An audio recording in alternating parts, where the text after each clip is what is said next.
In the beginning, there was only water and chaos. Or at least, that's what the myths tell us.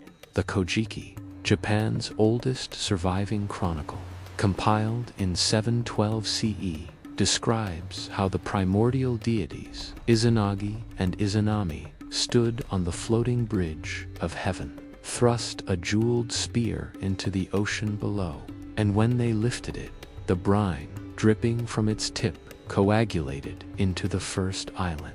It's a beautiful creation story, poetic and distinctively Japanese in its attention to the process of formation, the gradual emergence of solid ground from liquid chaos. But beneath every creation story lies a harder truth, and Japan's geological reality is more violent and dramatic than any myth. Geography is destiny, and Japan's geography begins with catastrophe. The Japanese archipelago sits at the intersection of four tectonic plates: the Pacific, Philippine Sea, Eurasian, and North American plates, all grinding against each other in slow-motion collision that generates continuous seismic activity. Japan experiences roughly 1,500 earthquakes every year that humans can feel, and countless more detected only by instruments. The islands are part of the Pacific Ring of Fire, that horseshoe of volcanic and seismic activity encircling the Pacific Ocean. Over 100 volcanoes, the archipelago, many still active. Mount Fuji, Japan's sacred mountain and cultural icon, is a volcano that last erupted in 1707 and remains classified as active. Tsunamis generated by undersea earthquakes have repeatedly devastated coastal communities throughout Japanese history. The 2011 Tohoku earthquake and tsunami, which killed over 15,000 people and triggered the Fukushima nuclear disaster, was only the most recent catastrophe in a long sequence stretching back into prehistory. When your islands sit on the ring of fire, when earthquakes remind you daily that permanence is illusion, when tsunamis can erase centuries of work in minutes, when volcanic eruptions can bury entire regions under ash, you don't develop philosophies of control and mastery over nature. You develop philosophies of acceptance, adaptation, and aesthetic appreciation of transience. The cherry blossom becomes your national symbol, not despite its brief life, but precisely because of it. Hanami, the centuries-old tradition of gathering to view cherry blossoms, isn't simply aesthetic appreciation. It's a ritualized confrontation with impermanence. A collective acknowledgement that beauty and life are fleeting, that everything you build will eventually be destroyed, and that this truth makes the present moment more precious rather than less. This is where Japan's entire psychological architecture begins, not in the councils of emperors or the deliberations of monks, but in the geological violence that shaped the islands themselves. The archipelago stretches roughly 3,000 kilometers from northeast to southwest, consisting of four main islands: Honshu, Hokkaido, Kyushu, and Shikoku, plus thousands of smaller islands. The total land area is roughly 378,000 square kilometers, about the size of Germany or Montana. But only about 20% of this land is flat enough for agriculture or habitation. The rest is mountains and forests. This geographic reality would shape Japanese civilization profoundly. The mountainous terrain meant populations clustered in river valleys and coastal plains, separated by natural barriers that encouraged local identity and made centralized control difficult. The limited arable land meant that every square meter of farmable soil was precious, that agricultural intensification became necessity, that communities developed sophisticated techniques for maximizing productivity from minimal space.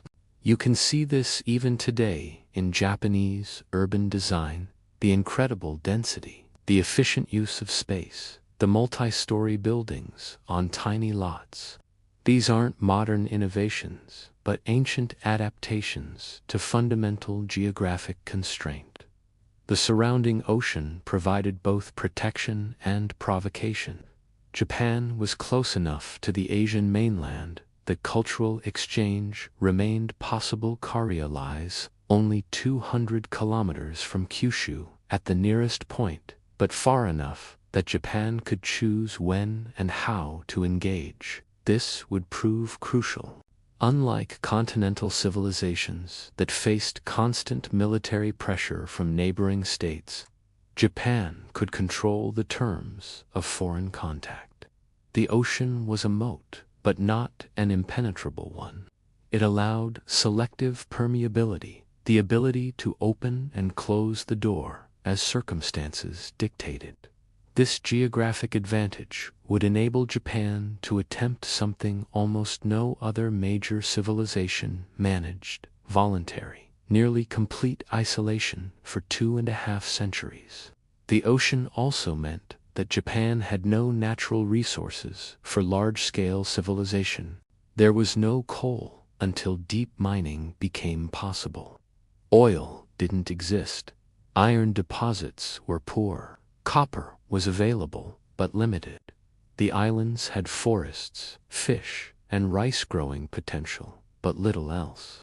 This poverty of resources would haunt Japan throughout its history, driving both internal innovation and external expansion. When a civilization lacks resources, it has two options: develop intensive techniques to maximize what it has, or take resources from others. Japan would ultimately pursue both strategies with equal determination. The first humans arrived in Japan roughly 38,000 years ago, during the Ice Age, when sea levels were lower and land bridges connected the islands to the continent. These Paleolithic peoples were hunter-gatherers who followed game animals and seasonal resources across a landscape that was colder and drier than modern Japan. They left behind stone tools and evidence of temporary camps, but little else. The real story begins around 16,000 years ago, with the people we call the Jomon, named for the distinctive cord-marked pottery they created. The Jomon period, lasting from roughly 14,000 BCE to 300 BCE, is one of the most remarkable and least appreciated chapters in human prehistory.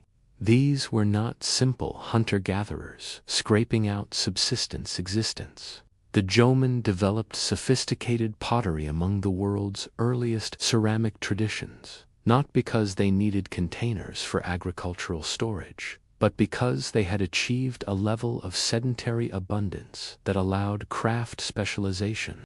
Their pottery shows extraordinary artistic development over millennia.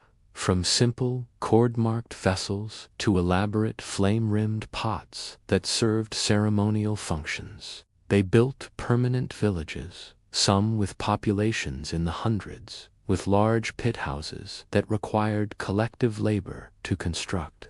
They developed complex fishing technologies, including hooks, harpoons, and weirs. They cultivated certain plants, particularly chestnuts, without fully transitioning to agriculture. They created elaborate jade ornaments and ritual objects. They buried their dead with care, sometimes in shell mounds that accumulated over generations. What makes the Jomon period so significant is what didn't happen. These communities lasted for over 10,000 years without developing significant social hierarchy, without building fortifications, without showing evidence of organized warfare, without creating the stratified societies that agriculture usually generates. Burial practices show little wealth differentiation. Settlements lack defensive walls. Weapons remain hunting tools rather than specialized instruments of human combat.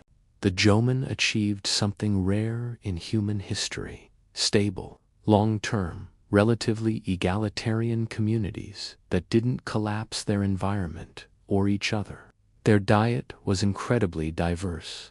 Archaeologists have identified hundreds of species they consumed, from salmon and tuna to wild boar, deer, nuts, berries, and shellfish. This diversity meant they weren't dependent on any single resource, making them resilient to environmental fluctuations. Why did the Jomon succeed where so many other societies failed? Geography provides part of the answer. Japan's forests, rivers, and coastal waters provided abundant, diverse resources that could support sedentary populations without agriculture. The mild climate and regular rainfall meant that food shortages, while occurring, weren't catastrophic. The island isolation meant no external military pressure forced intensive competition. But geography alone doesn't explain it. Many societies with abundant resources still developed hierarchy and warfare. The Jomon somehow developed cultural practices that maintained egalitarian structures across millennia. We don't fully understand how, because they left no written records, only archaeological traces. But their achievement deserves recognition. They demonstrate that the trajectory from hunter-gatherers to agricultural hierarchy to state formation isn't inevitable. That humans can maintain alternative social organizations for thousands of years. That the path civilization took wasn't the only path possible. But equilibrium, however sustainable, rarely survives contact with hierarchy. Around 300 BCE, a new wave of people began arriving from the Korean peninsula, bringing with them technologies and practices that would remake Japanese civilization. These were the Yayoi people, named for the Tokyo neighborhood where their distinctive pottery was first identified. They brought wet rice, agriculture, bronze and iron metallurgy, weaving technology, and new burial practices. Within a few centuries, Yayoi culture had spread throughout southern Japan, either displacing or assimilating the Jomon populations. The genetic and archaeological evidence suggests both processes occurred. Some violence, some intermarriage, with the outcome being a mixed population but dominant Yayoi culture. The transition from Jomon to Yayoi represents one of history's most significant social transformations, and it happened in Japan later than almost anywhere else in the world. While the Near East had developed agricultural states 3,000 years earlier, while China had already seen the rise and fall of dynasties, while civilizations had emerged and collapsed in Mesopotamia, Egypt, and the Indus Valley, Japan remained a land of hunter-gatherers and early cultivators. This lateness would prove advantageous. Japan could observe and selectively adopt technologies that had been refined elsewhere, rather than developing everything from scratch through trial and error. Wet rice agriculture wasn't merely a new crop, it was a new social contract, a new way of organizing human relationships and power. Rice farming, particularly the intensive paddy cultivation that developed in Japan, requires extraordinary coordination. You must level fields, often on hillsides, creating terraced platforms. You must build and maintain irrigation systems that regulate water flow precisely. Too much water, and the rice drowns. Too little, and it withers. You must prepare seed beds, transplant seedlings by hand into flooded fields, weed constantly through the growing season. Manage water levels as the rice matures, drain fields for harvest, then process and store the grain. Every step demands labor, timing, and coordination. A single family cannot manage all this alone. You need community cooperation for infrastructure maintenance, for labor exchange during peak seasons, for collective decisions about water allocation. This cooperation requires organization, and organization creates hierarchy. Someone must coordinate labor, resolve disputes, make decisions when consensus fails, represent the community to outsiders. Rice agriculture generates surplus, and surplus is storable wealth that can be accumulated, controlled, and used to support specialists who don't farm warriors, craftsmen, priests, administrators. Suddenly, you have social differentiation. Some families accumulate more land, more surplus, more influence. They can afford better tools, more laborers, military equipment. Over generations, this inequality compounds. Archaeological evidence from Yayoi sites shows exactly this progression. Early sites show modest wealth differences. Later sites show dramatic inequality, with elite burials containing bronze mirrors, weapons, and jade ornaments, while common graves contain little or nothing. We see this pattern worldwide so consistently that it seems almost law-like. Wherever agriculture arrives, hierarchy follows. The Fertile Crescent develops city-states and empires. Mesoamerica develops chiefdoms and kingdoms around maize cultivation. The Yellow River Valley in China develops increasingly stratified societies around millet and rice. The Nile Delta creates one of history's most hierarchical civilizations around wheat and barley. The pattern repeats across continents and millennia with eerie consistency. Agriculture creates surplus. Surplus creates inequality. Inequality creates power structures. Power structures create states. And states create the apparatus of civilization writing to track surplus armies, to defend and expand territory, religions to legitimize hierarchy, laws to regulate increasingly complex societies. Japan was no exception, only later to the game and operating under distinctive constraints. What makes Japan's agricultural transformation significant is how geography shaped its expression.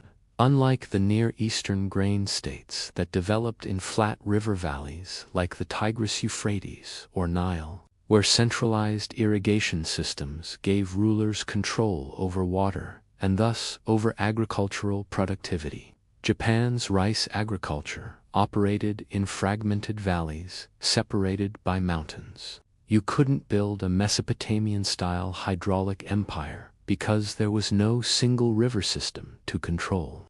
Unlike the Mesoamerican maize kingdoms that built cities in highlands and jungles with relatively low population densities, Japan's rice paddies supported high population densities but remained geographically scattered. This fragmentation would echo through Japanese history like a recurring melody whenever centralization appeared. Localism pushed back. Power could consolidate temporarily, but geography always encouraged fragmentation. But there was another consequence of rice agriculture that would prove equally formative for Japanese culture: its incredible labor intensity. Wet rice farming in Japan required more human effort per calorie produced than almost any other agricultural system humanity developed. You had two-level fields on slopes, build and maintain intricate irrigation systems, transplant seedlings by hand, a back-breaking process that required bending over in flooded fields for hours, daily weed constantly, manage water levels with precision, harvest by hand, process the grain. The labor requirements were so intense that rice cultivation selected for communities that could organize sustained collective effort, that valorized discipline and persistence, that could maintain complex coordination across seasons and years. This created a cultural foundation that would persist through all subsequent transformations.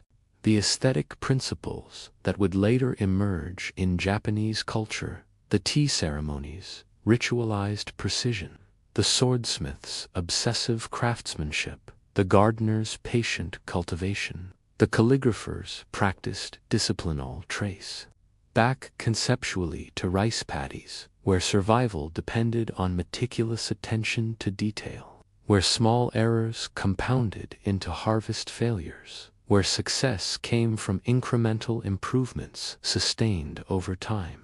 The Japanese concept of constant continuous improvement didn't emerge from 20th century manufacturing.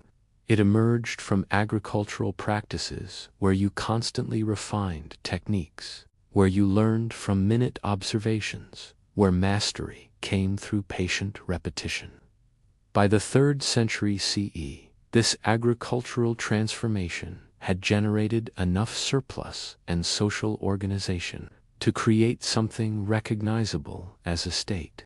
The Chinese historical record mentions a place called Hua, divided into numerous small countries, eventually united under a queen named Himiko, who ruled through shamanistic authority. The Japanese record is murkier. The earliest chronicles, the Kojiki and Nihon Shoki, were compiled in the 8th century and project imperial authority backward into mythical time, making it difficult to distinguish historical fact from legitimizing narrative.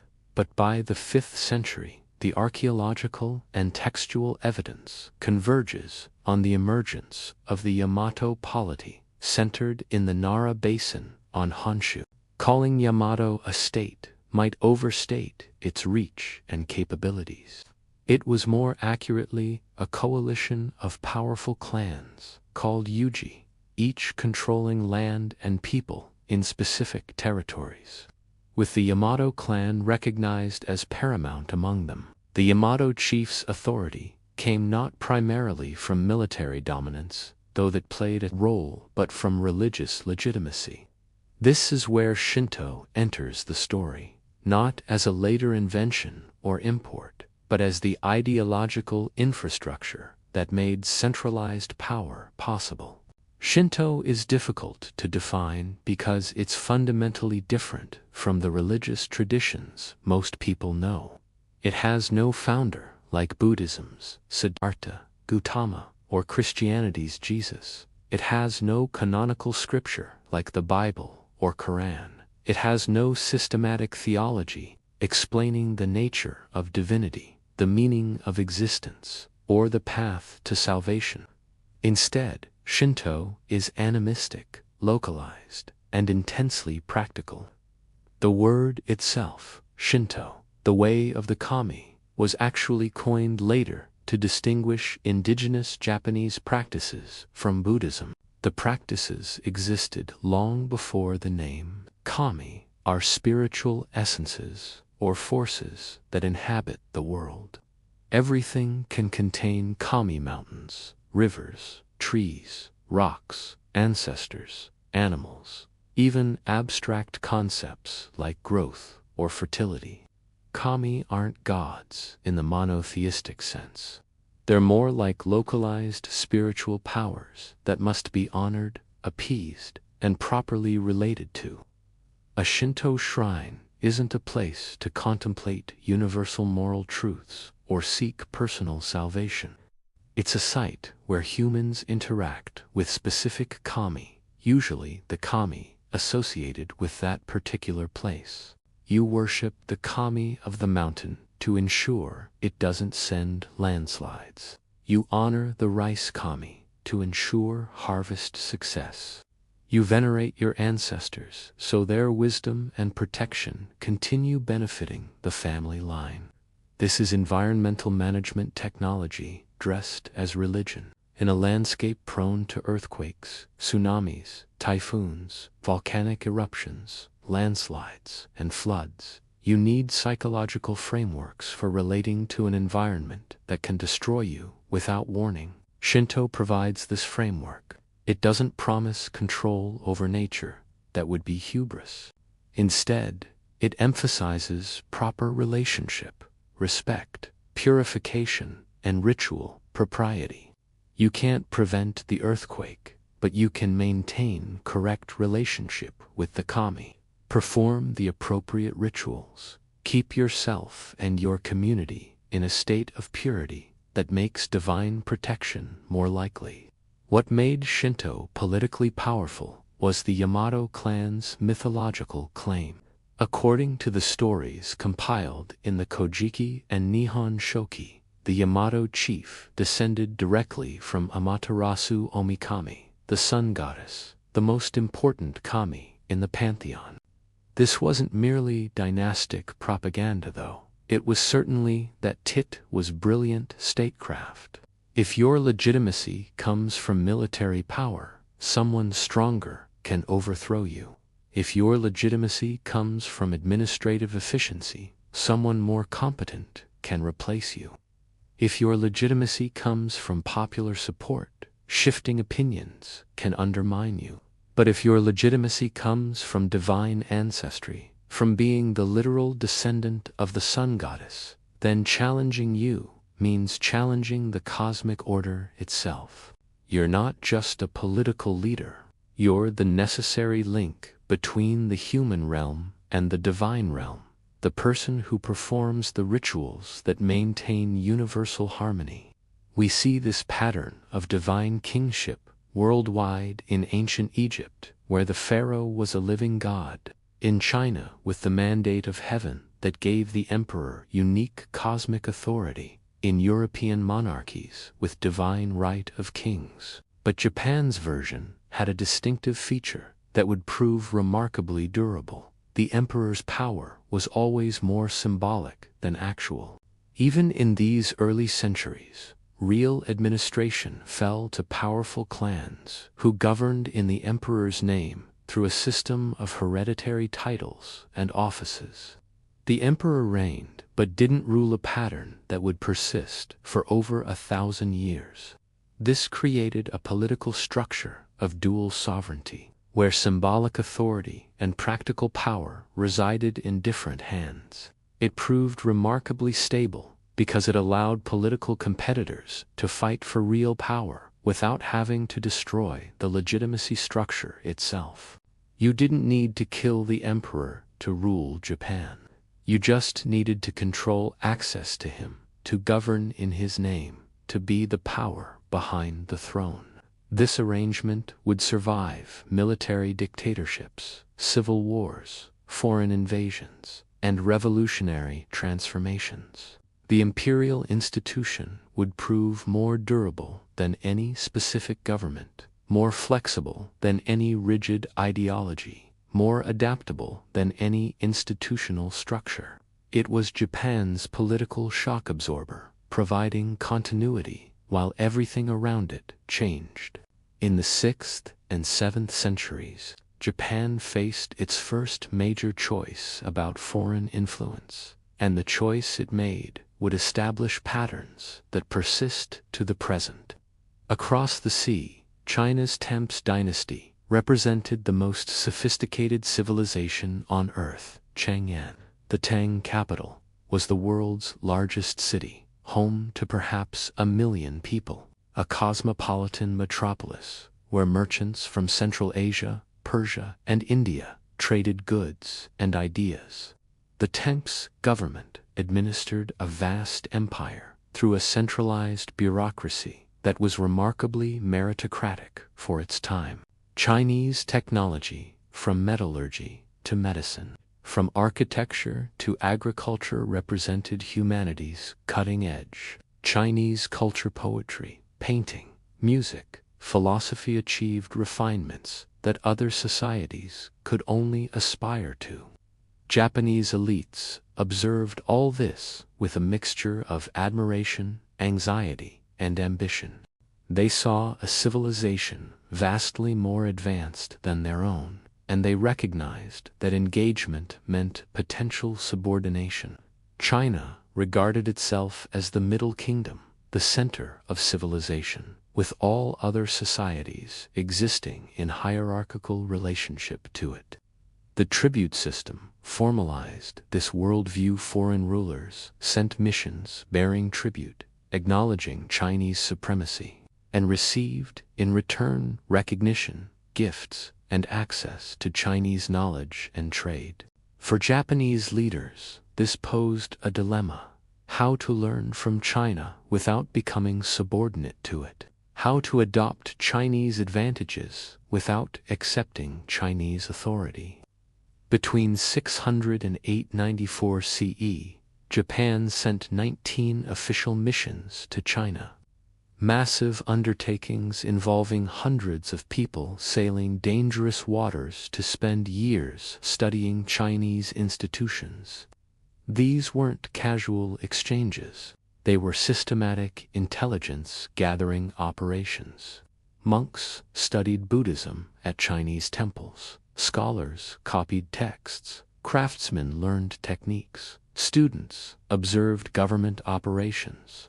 Each mission returned with ships loaded with books, art, religious texts, technological knowledge, and most importantly, ideas about how to organize society. What followed was perhaps history's most successful example of selective cultural adoption. Japan imported Buddhism, which offered philosophical sophistication, explanatory power, and cultural prestige that Shinto lacked.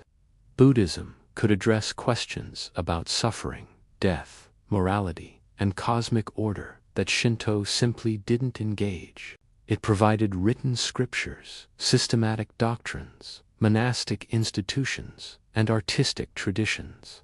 But Buddhism didn't replace Shinto, it supplemented it. The Japanese developed a syncretic approach where Shinto handled birth, marriage, agricultural rituals, and imperial legitimacy, while Buddhism handled death, funerals, philosophical questions, and personal salvation. You could be both Shinto and Buddhist simultaneously, participating in both traditions for different purposes.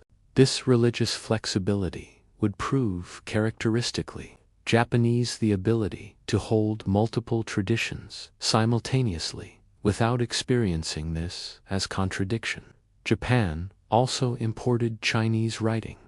The Japanese language is completely unrelated to Chinese. Different grammar, different structure, different sound system. But Japan had no writing system, and they needed one to create records, issue laws, conduct diplomacy. So they adopted Chinese characters, which were designed for Chinese and poorly suited to Japanese.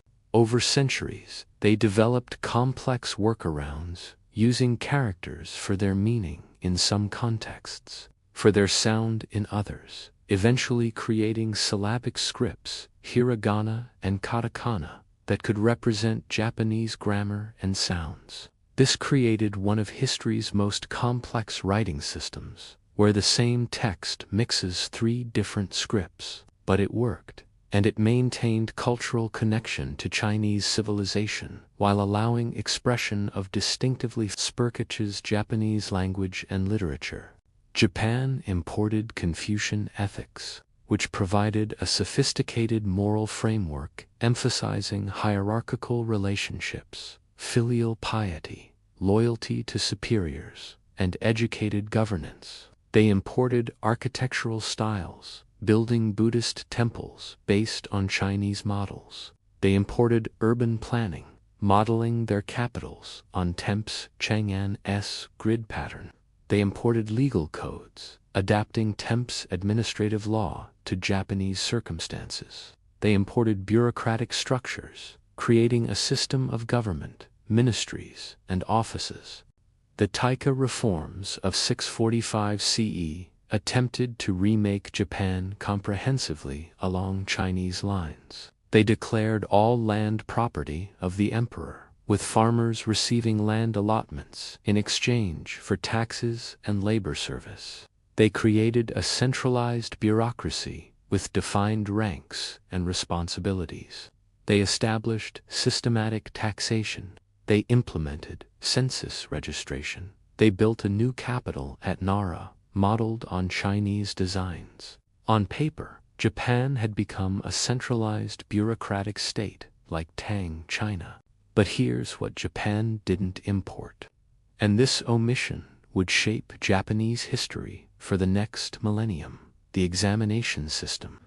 In China, any educated man could theoretically rise to the highest government positions through competitive examinations, testing knowledge of Confucian classics.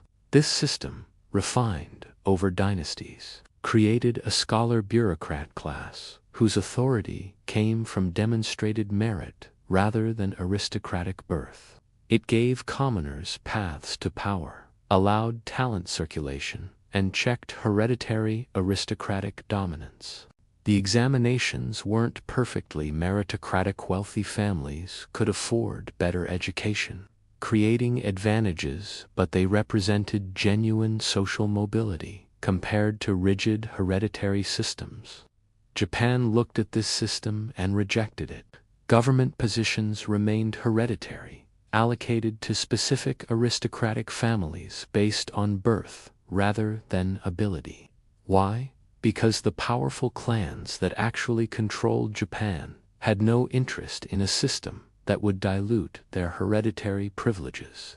The emperor might theoretically own all land and govern through merit-based bureaucracy, but the clans controlled the actual mechanisms of power: the land, the people, the local administration. They weren't about to surrender that control to some meritocratic ideal. So Japan adopted the forms of Chinese governance: the ministries, the ranks, the rituals, while preserving aristocratic control over substance. This decision had profound consequences.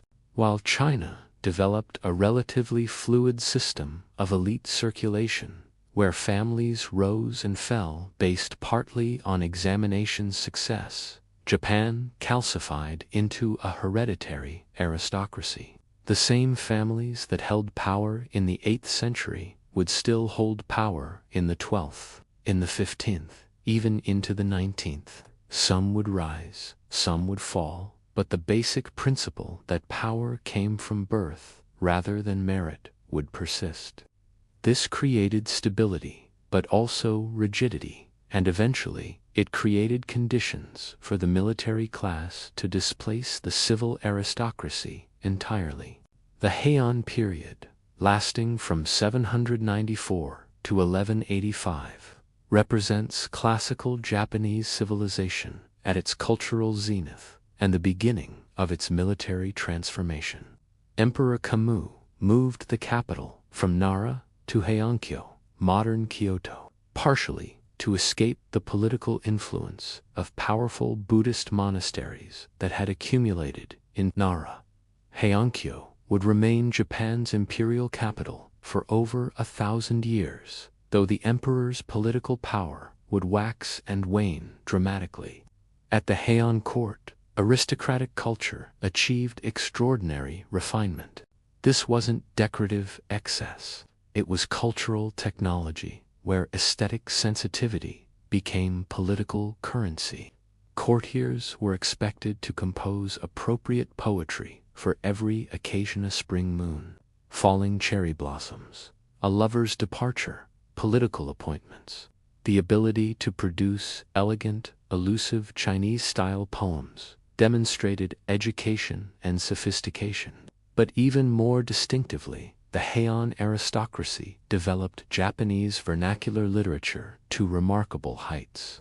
Women, excluded from formal Chinese learning, wrote in Japanese using the newly developed hiragana script, and their writings became the period's enduring literary achievements.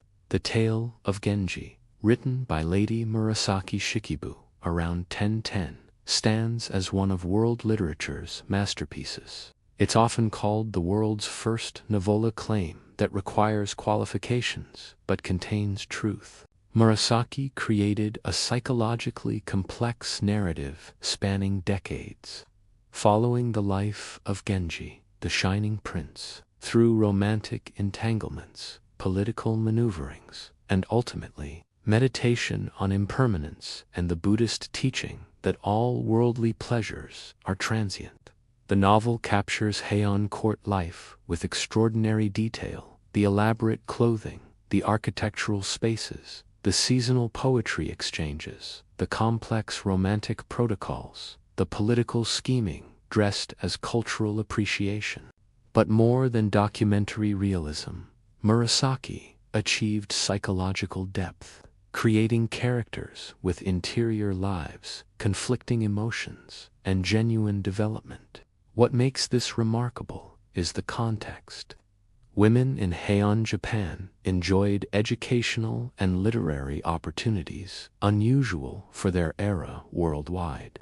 Elite women learned music, poetry, calligraphy, and literature.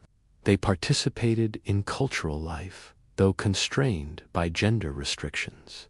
They wrote diaries, poetry, collections, and narratives that, because they wrote in vernacular Japanese rather than formal Chinese, captured emotional and domestic life with intimacy that male-authored Chinese-style writings lacked.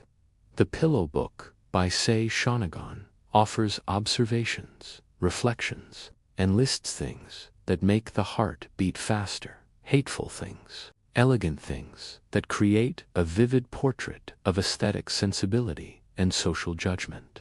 But while aristocrats in Heiankyo composed poetry and pursued aesthetic perfection, power was decentralizing in ways they scarcely noticed until too late. The court's land nationalization, that Tang-style reform declaring all land imperial property, had never fully succeeded. Over generations, aristocratic families, temples, and shrines accumulated tax-exempt estates called shun. These estates operated outside the official tax system, rendering central government increasingly irrelevant to actual economic production. Provincial governors, sent from the capital for limited terms, found themselves unable to administer effectively because actual control resided with local aristocratic families and religious institutions. Into this vacuum stepped a new class, the bushi, the warriors. These weren't professional soldiers in the European knight sense. They were armed landholders, local strongmen who provided security in exchange for loyalty and resources. As central authority weakened, provincial magnates employed these warriors to protect estates, settle disputes, and enforce control. The warriors developed their own culture, distinct from the court aristocracy emphasis on martial skills, horsemanship, archery, swordsmanship, and personal loyalty, rather than poetic sophistication. The Fujiwara clan perfected a different strategy for controlling power without holding formal authority. They married their daughters to emperors, placing Fujiwara women as empresses and Fujiwara men as regents to their imperial grandchildren. This allowed them to rule Japan for over 2 centuries without ever taking the throne. The emperor remained sacred and ceremonial, performing rituals and legitimizing authority, while the Fujiwara regent made actual decisions. This pattern-real power residing behind the throne would repeat throughout Japanese history in various forms. Eventually, retired emperors began pushing back, creating yet another layer of complexity. Emperors would abdicate while still relatively young, allowing their sons to take the throne while they retained actual influence as cloistered emperors, free from ceremonial constraints. So you had the reigning emperor, the cloistered emperor, the Fujiwara regent, powerful provincial governors, and increasingly powerful warrior clans, all competing for influence.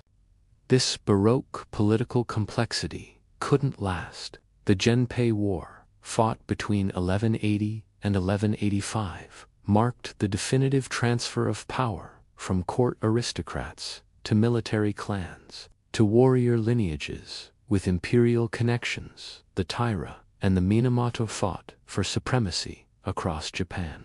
The Taira had risen to prominence through court politics, their leader, Taira no Kiyomori, becoming the power behind the throne. But his success alienated other warrior clans and aristocratic families who resented Taira dominance.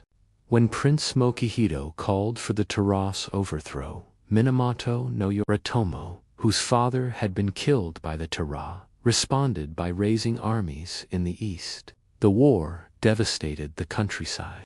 Armies burned villages, requisitioned food, and pressed peasants into service. Naval battles were fought in the inland sea. The final confrontation came at Danawara in 1185, where Minamoto naval forces destroyed the Taira fleet. The child emperor Antoku, puppet of the Taira, drowned along with many Taira nobles.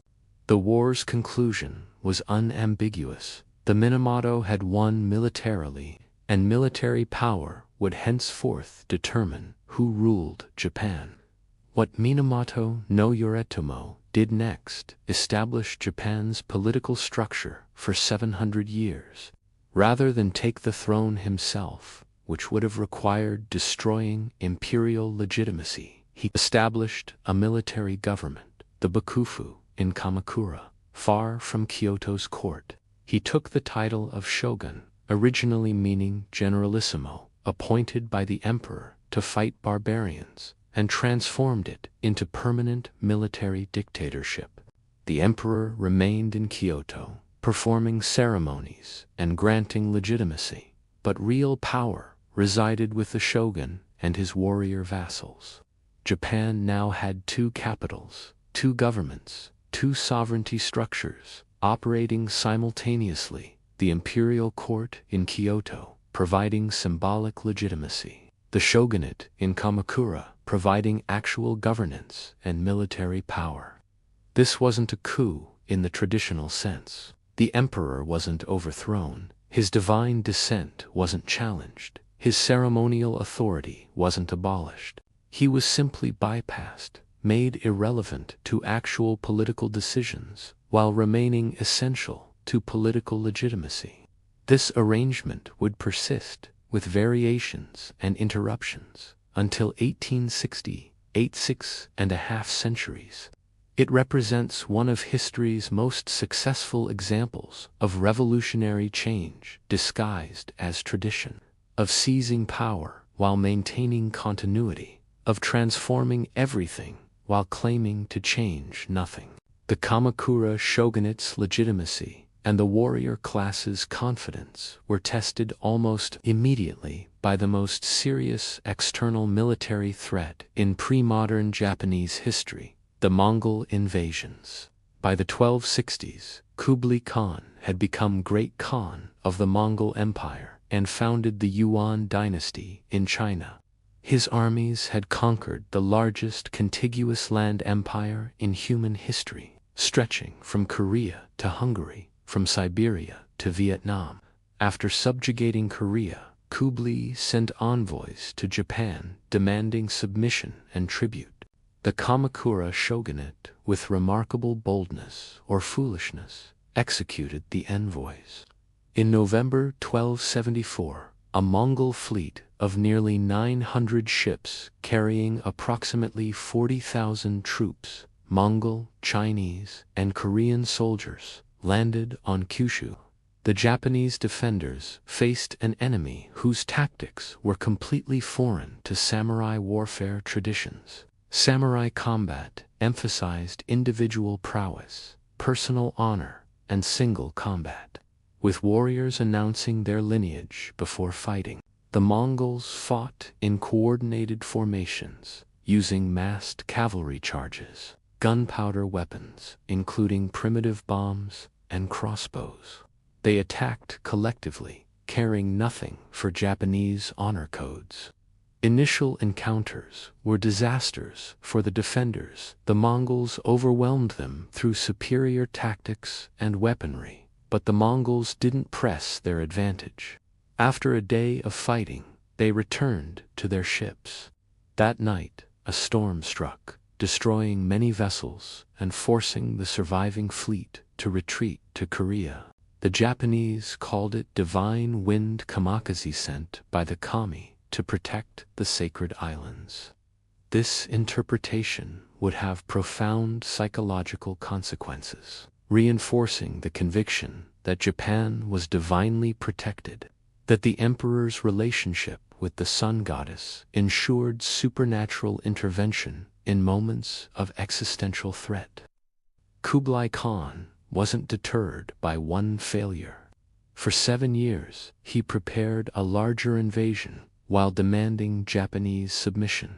The shogunate used this time to build coastal fortifications along Kyushu, constructing stone walls that would limit where enemy forces could land.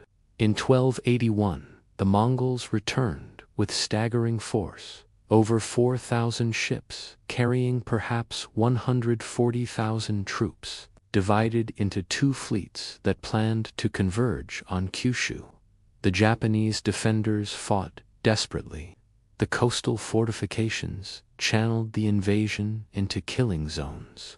Japanese warriors launched night raids against Mongol ships using small boats. The battle raged for weeks, with the Mongols unable to establish secure beachheads. Then, in Myogost, a massive typhoon struck, possibly a tropical cyclone, devastating the Mongol fleet. Thousands of ships sank, tens of thousands of soldiers drowned or were killed by Japanese forces as they struggled ashore. The invasion collapsed. Again, the Japanese interpreted this as divine intervention, as kamikaze sent to protect the land of the gods. The psychological impact was immense. Japan had faced the most powerful empire on earth and survived through a combination of determined resistance and supernatural aid. This mythology of divine protection, of Japanese uniqueness and chosenness, would echo through the centuries, sometimes as harmless cultural pride, sometimes as dangerous exceptionalism.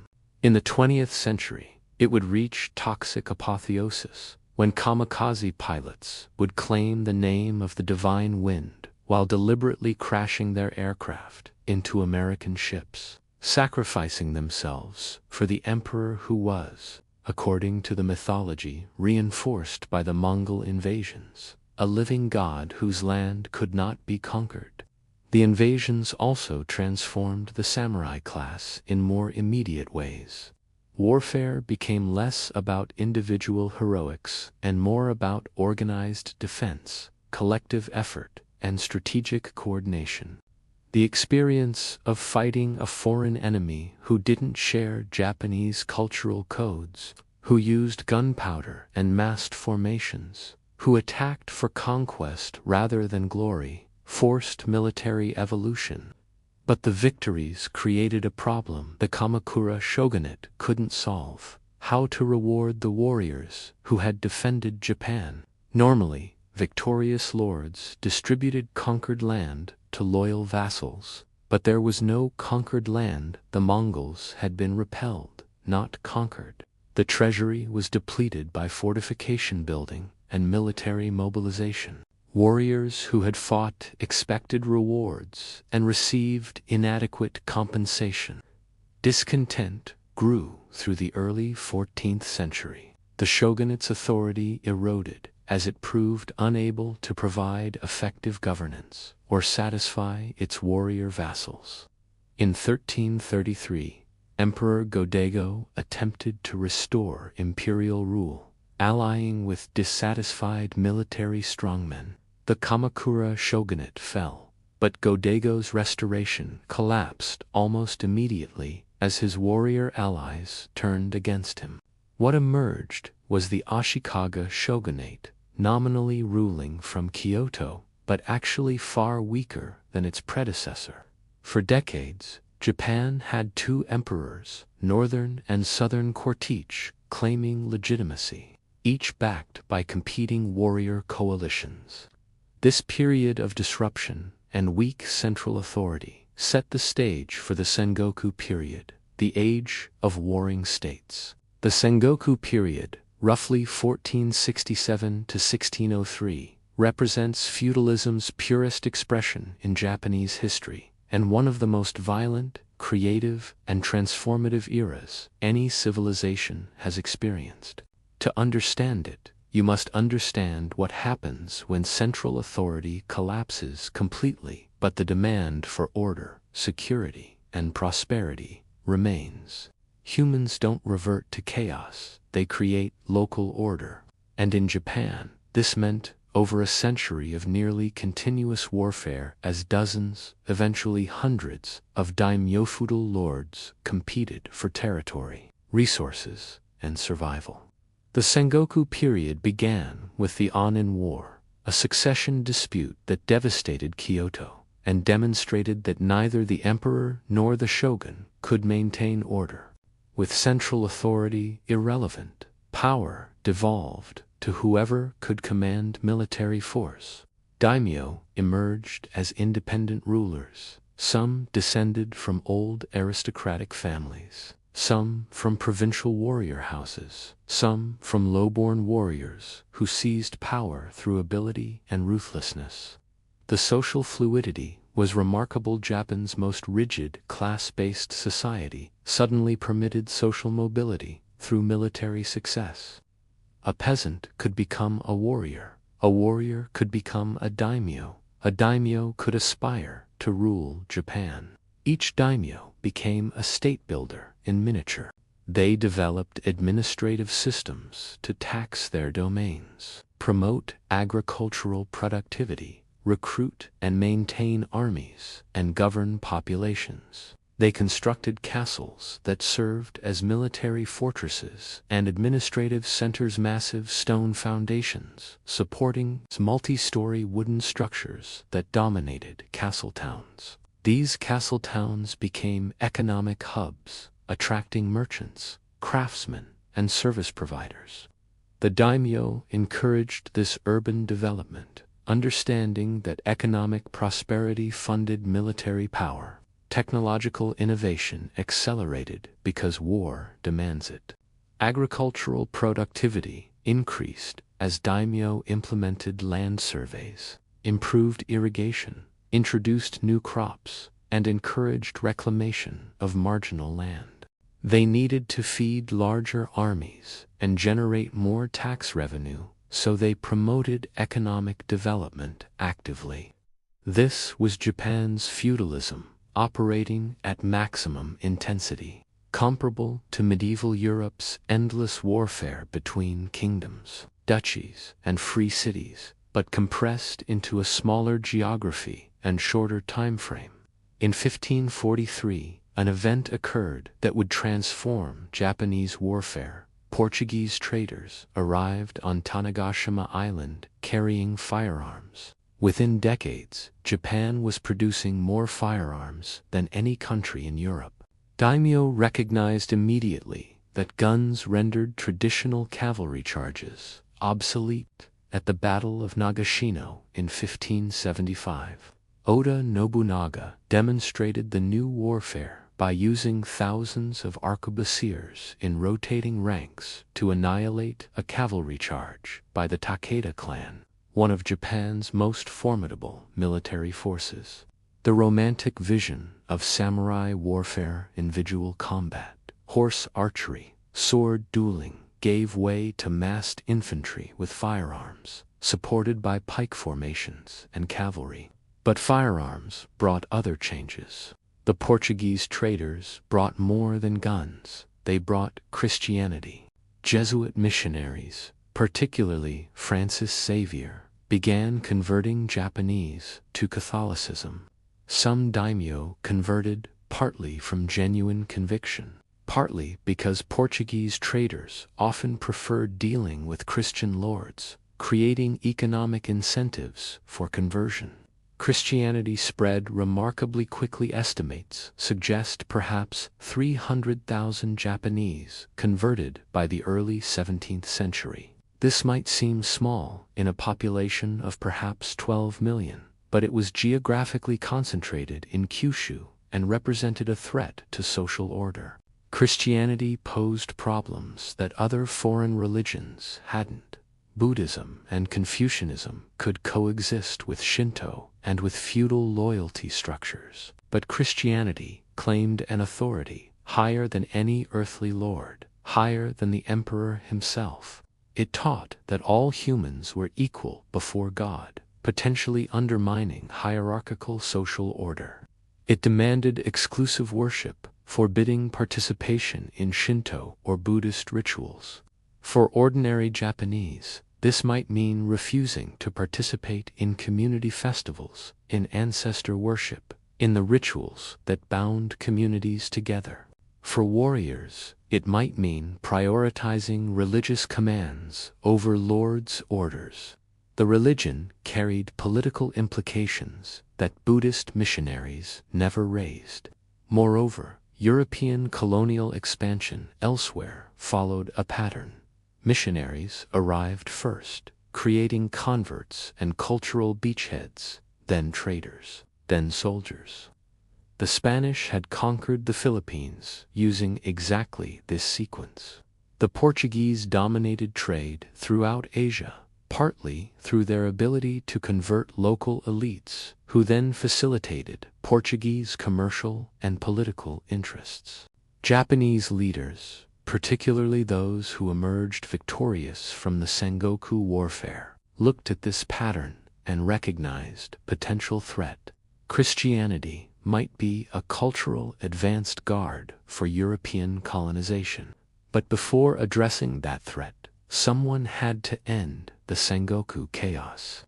3 men accomplished this, each representing a different leadership model. The Japanese have a saying that captures their personalities perfectly. If the cuckoo doesn't sing, kill it. If the cuckoo doesn't sing, make it sing. If the cuckoo doesn't sing, wait for it. These describe Oda Nobunaga, Toyotomi Hideyoshi, and Tokugawa Ieyasu, respectively. Nobunaga was the killer, ruthless and innovative in equal measure. Born to a minor daimyo family, he consolidated control over his domain through brutal efficiency, killing family members who opposed him, destroying enemies without mercy. He embraced firearms enthusiastically when other daimyo scorned them as unchivalrous weapons, unworthy of samurai.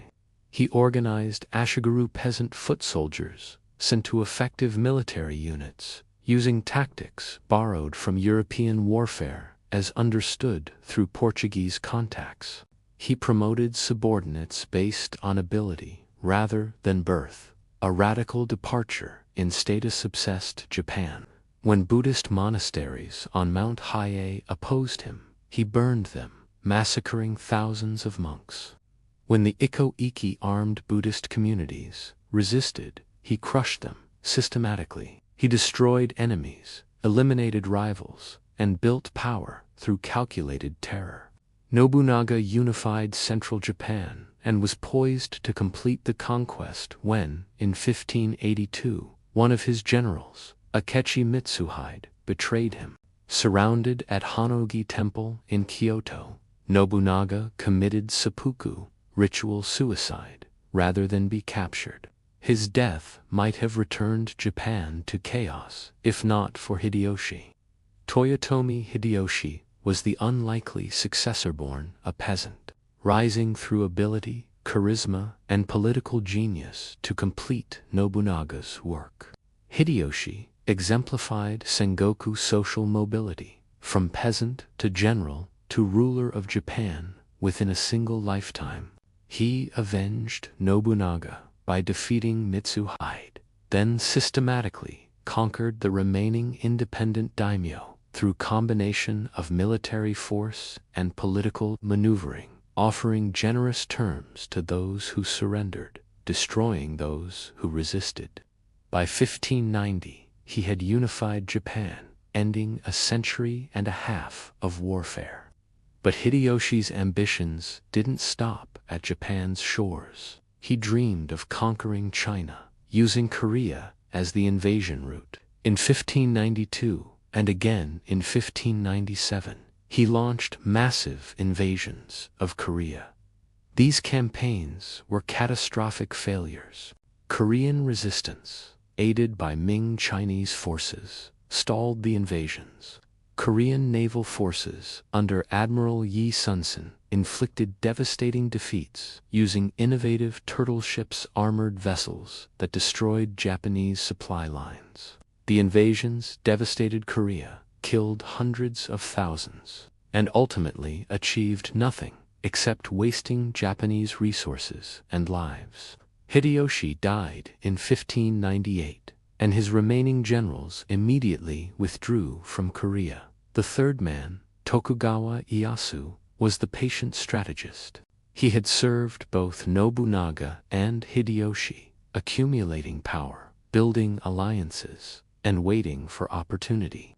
When Hideyoshi died, leaving a young son, the daimyo coalition split between those loyal to Hideyoshi's heir and those who sought independent power. The decisive confrontation came at Sekigahara in 1600, the largest battle in Japanese history, where perhaps 200,000 warriors fought. Ieyasu won through superior strategy and defections he had arranged beforehand. His victory was complete within 3 years. He had the emperor grant him the title of shogun, establishing the Tokugawa shogunate that would rule Japan for 267 years.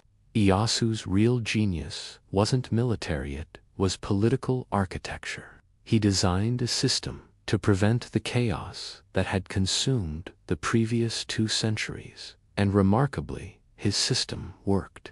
This is the Tokugawa or Edo period, named for Ieyasu's new capital at Edo, modern Tokyo. The Tokugawa system rested on several interlocking control mechanisms, each reinforcing the others to create stable autocracy. First, the Senkenkeitai system, alternate attendance, required all daimyo to maintain residences in Edo and spend alternate years there, leaving their families as permanent hostages. This served multiple purposes simultaneously. It kept potential rebels under direct surveillance. It drained daimyo finances through mandatory processions, traveling to and from Edo with retinues appropriate to their status, cost enormous sums and maintaining multiple households. It created a cosmopolitan capital culture, as daimyo from throughout Japan, along with their retainers and servants, crowded into Edo. And it reinforced the shogun's supremacy through ritualized submission. Daimyo had to request permission to travel, had to report to specific officials, had to perform gestures of subordination. Second, Ieyasu froze the social hierarchy into 4 rigid classes in descending order of official status: warriors, farmers, artisans, and merchants. Below these were outcast Seta and Heinen who performed tasks considered polluting, like butchering animals, leatherwork, and disposing of corpses. Your class was hereditary and legally inescapable. Sumptuary laws dictated what each class could wear, what they could eat, where they could live, what they could own. A merchant might be wealthy, but he legally couldn't dress like a samurai, live in a samurai district, or carry swords. Farmers provided the tax-based agriculture, generated the rice that was the primary currency, but they couldn't leave their villages without permission, couldn't engage in trade, couldn't own weapons. The samurai class itself was internally stratified. Higher-ranking samurai served as administrators and advisors. Middle-ranking samurai filled bureaucratic posts. Low-ranking samurai performed guard duties or teaching. All received hereditary stipends from their lords, measured in rice. But here's the contradiction that would eventually undermine the system. In peacetime, what purpose do warriors serve? Their martial skills became ornamental rather than functional. They transformed into bureaucrats who happened to carry swords they rarely drew. Third, The Tokugawa shogunate adopted Neo-Confucianism as state ideology.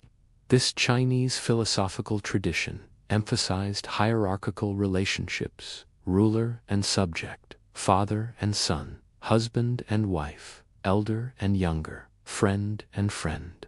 In each relationship, one party was superior, the other subordinate, and both had obligations. The superior must provide benevolent guidance. The subordinate must provide loyal obedience. Society functioned through everyone fulfilling their proper role. This ideology justified the frozen class system, the shogun's authority, and collective harmony over individual ambition. Confucian academies taught these principles, preparing samurai for administrative roles and indoctrinating them in regimes supporting values. Fourth, and most dramatically, Ieyasu's successors closed Japan to foreign contact. This wasn't instantaneous or inevitable. It developed gradually in response to perceived threats. As discussed, Christianity had spread significantly by the early 17th century. The shogunate initially tolerated it, but as they consolidated power, they recognized the danger. Christianity created loyalties outside the shogunate's control. Christian daimyo might unite against non-Christian rulers. Christian peasants might prioritize religious commands over feudal obligations. And behind Christianity lurked European colonial power. The Spanish had asked permission to send missionaries to eastern Japan. The shogunate refused, seeing how Spanish missions in the Philippines had preceded conquest. Between 1614 and 1640, the shogunate systematically eliminated Christianity through escalating persecution. They banned the religion, forced converts to recant, and when persuasion failed, began executing Christians. Thousands were martyred, burned alive, crucified, tortured to death. The persecutions were brutal by any standard, designed to make faith unbearable. Christians were forced to step on fume images of Christ or Mary to prove they'd renounced the faith. Those who refused were tortured until they complied or died. The most dramatic resistance came at Shimabara in 1637 to 1638. Where tens of thousands of peasants, many Christians, all oppressed by exploitative taxation, rebelled and fortified themselves in an abandoned castle. The shogunate besieged them for months, eventually slaughtering the entire garrison, perhaps 37,000 people. This rebellion convinced the shogunate that Christianity was an existential threat. Between 1633 and 1639, a series of Sakoku edicts, closed country laws, were issued. Japanese citizens were forbidden to travel abroad on pain of death. Any Japanese who left and returned would be executed. Foreign ships were forbidden from Japanese waters, except for carefully controlled Chinese and Dutch trade through a single port at Nagasaki. The Portuguese, who had brought both firearms and Christianity, were expelled. The Spanish were excluded. The English had already left, finding trade unprofitable. Only the Dutch, who convinced the shogunate they cared only for profit and not for proselytizing, were permitted limited trade through the artificial island of Dejima in Nagasaki harbor, where they lived under strict surveillance. Japan had sealed itself off from the world as completely as any major civilization has ever attempted. The question is, why did it work? How could a regime maintain such radical autarky for 2.5 centuries? The conventional answer emphasizes Tokugawa control mechanisms, the alternate attendance system, the class restrictions, the spy networks, the harsh punishments for transgression. These were real and important. The shogunate had created a surveillance state where travel required permits, where village headmen were responsible for their villagers' behavior, where informing was encouraged, where any deviation from proper conduct could bring severe punishment, not just to individuals, but to their families and communities. The collective responsibility system, where entire groups were punished for one member's transgression, created powerful social pressure for conformity. But control alone doesn't explain it. After all, many authoritarian regimes try to seal their borders and maintain total social control, and most fail eventually. The deeper answer involves what happens when humans trade freedom for stability after prolonged trauma. A century and a half of warfare had exhausted Japan. Everyone, from peasants whose fields became battlefields, to merchants whose trade was disrupted, to warriors who fought and died, to daimyo who could rise or fall overnight, had experienced profound insecurity. The Tokugawa system delivered peace, not freedom, not opportunity, not dynamism, but peace, order, predictability. You knew your place, you knew your role, you knew your obligations. No individual ambition could disrupt the social order, but equally, no warfare would destroy your village. No rival daimyo would conquer your province. No social upheaval would threaten your family's position. This was stifling, but it was predictable, and after chaos, predictability felt like grace. The regime legitimized itself through providing what Japanese society desperately wanted: an end to violence, a stable social order, a predictable world. Moreover, the Tokugawa system wasn't entirely static. Economic activity flourished within the permitted constraints. Urban culture developed vibrantly. By the 18th century, Edo had become one of the world's largest cities, perhaps 1 million inhabitants, larger than London or Paris. Osaka and Kyoto also grew into major cities. This urbanization occurred despite, or perhaps because, over the rigid class system, merchants, officially the lowest class except for outcasts, accumulated wealth through commerce. They couldn't translate this wealth into political power or higher social status, but they could spend it on entertainment, art, and urban pleasures. The culture of the floating world, Dukyo, emerged in these cities. The term originally carried Buddhist connotations of life's transience and suffering, but during the Edo period, it was repurposed to describe the ephemeral world of pleasure theaters, restaurants, tea houses, entertainment districts, and particularly the licensed prostitution quarters. This wasn't simply hedonism, it was a complete cultural ecosystem.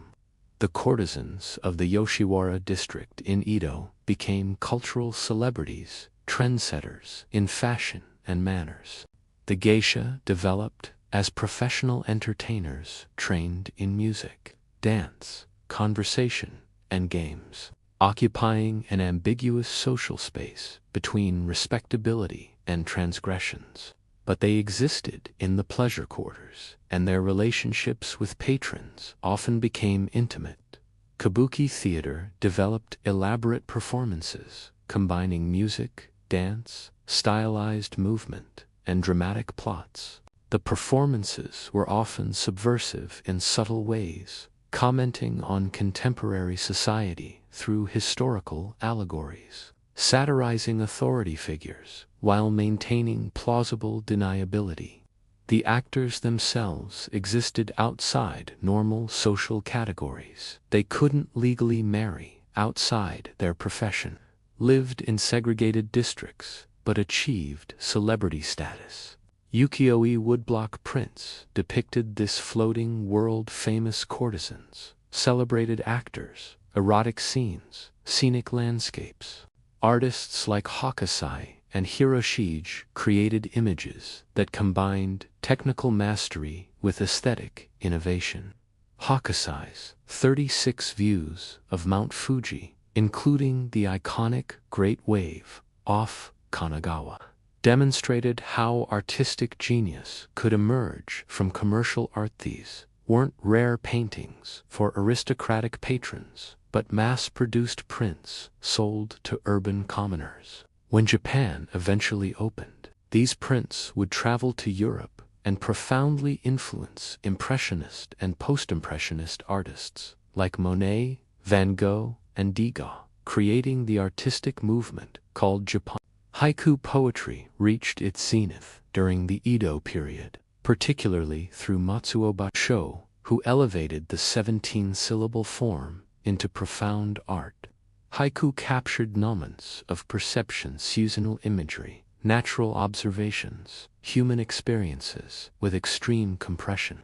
A good haiku creates layers of meaning through juxtaposition and suggestion rather than explicit statement. This aesthetic of compression, of saying much with little, of appreciating negative space and what's unsaid, permeates Japanese culture. Literature flourished. The publishing industry boomed, producing everything from how-to manuals and agricultural treatises to philosophy and fiction. Literacy rates climbed to levels comparable with contemporary Europe. Perhaps 40% of men and 15% of women were literate, extraordinary for a pre-modern society. This meant a reading public existed for both high culture and popular entertainment.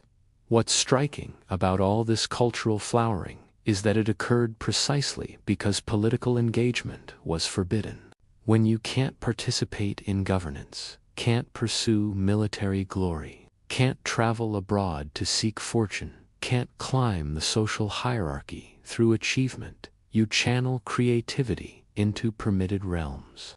Art becomes the arena for competition, sophistication, and individual expression. The Edo period demonstrates that cultural vitality doesn't require political freedoms. Sometimes repression redirects human energy into aesthetic achievements that outlast the regime itself. But systems contain their own contradictions, and the Tokugawa system accumulated contradictions like a failing dam accumulates pressure. The warrior class, honored above all others, had no purpose. In peacetime, samurai became bureaucrats, teachers, occasionally police. But mostly they were anachronisms, men trained for warfare in an era of peace, maintained through hereditary stipends, while contributing little productive value.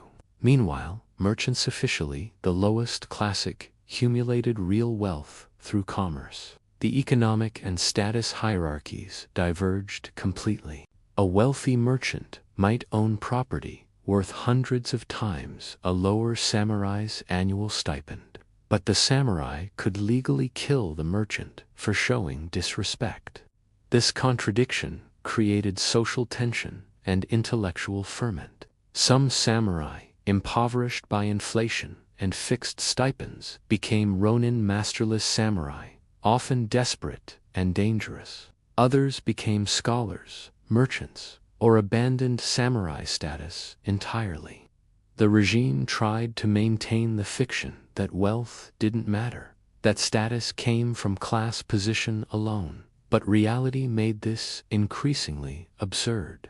Intellectual life stagnated under Neo-Confucian orthodoxy. Official learning meant studying Chinese classics, memorizing interpretations, and avoiding empirical investigation that might challenge received wisdom. But some scholars began studying Dutch learning, Rangakutha, scientific and technological knowledge that filtered through the Dutch trading post at Nagasaki. These scholars learned Dutch, translated texts on anatomy, astronomy, geography, and military science, and recognized how far Japan had fallen behind Western technological development. A few warned that Japan's closure was creating dangerous vulnerability, that the rest of the world was advancing while Japan remained frozen. By the early 19th century, foreign ships began appearing in Japanese waters with increasing frequency. Russian ships probed from the north, seeking trade or territorial concessions. British ships appeared periodically, American whaling vessels operating in the Pacific needed provisioning stations. The shogunate issued orders to drive away all foreign ships, to refuse any contact, but these orders revealed weakness rather than strength. What would happen when a foreign power refused to leave, when they demanded trade at gunpoint, when isolation could no longer be maintained through edicts alone? In 1853, the contradiction collapsed spectacularly. Commodore Matthew Perry of the United States Navy entered Edo Bay commanding 4 warships, 2 steam-powered, all bristling with modern cannons capable of destroying coastal defenses with impunity. Perry delivered a letter from President Millard Fillmore demanding that Japan open ports to American trade, provide humane treatment to American sailors shipwrecked on Japanese shores, and establish diplomatic relations. The letter was polite, but the implicit threat was absolute. Japan could open peacefully or open through force. Perry demonstrated his ship's capabilities, the steam engines that moved without wind, the cannon that could hit targets at ranges Japanese coastal batteries couldn't match. Then he departed, promising to return in 1 year for Japan's answer. The shogunate panicked.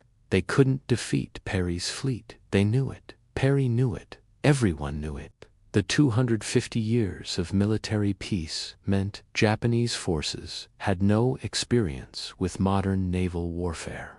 Their coastal defenses were obsolete. Their military technology was frozen at 17th century levels, minus even the firearms they'd once produced in quantity, but had allowed to atrophy because they seemed unnecessary and dangerous to social order. The shogunate did something unprecedented. They asked for advice, not just from high officials, but broadly, from daimyo and even some samurai. This request for input inadvertently acknowledged that the shogunate didn't know what to do, that the system had no answer for this challenge. The responses varied. Some advocated resistance, regardless of cost, preferring honorable destruction to humiliating submission. Others recognized that resistance meant national suicide, that Japan had to open and learn from the foreigners, that the choice was between voluntary modernization or forced colonization. When Perry returned in February 1854 with an even larger fleet, 9 ships now, more than doubling his firepower, the shogunate capitulated. They signed the Convention of Kanagawa, opening 2 ports to American ships, establishing an American consular presence, and guaranteeing good treatment for American sailors. Within a few years, similar treaties were signed with Britain, France, Russia, and the Netherlands.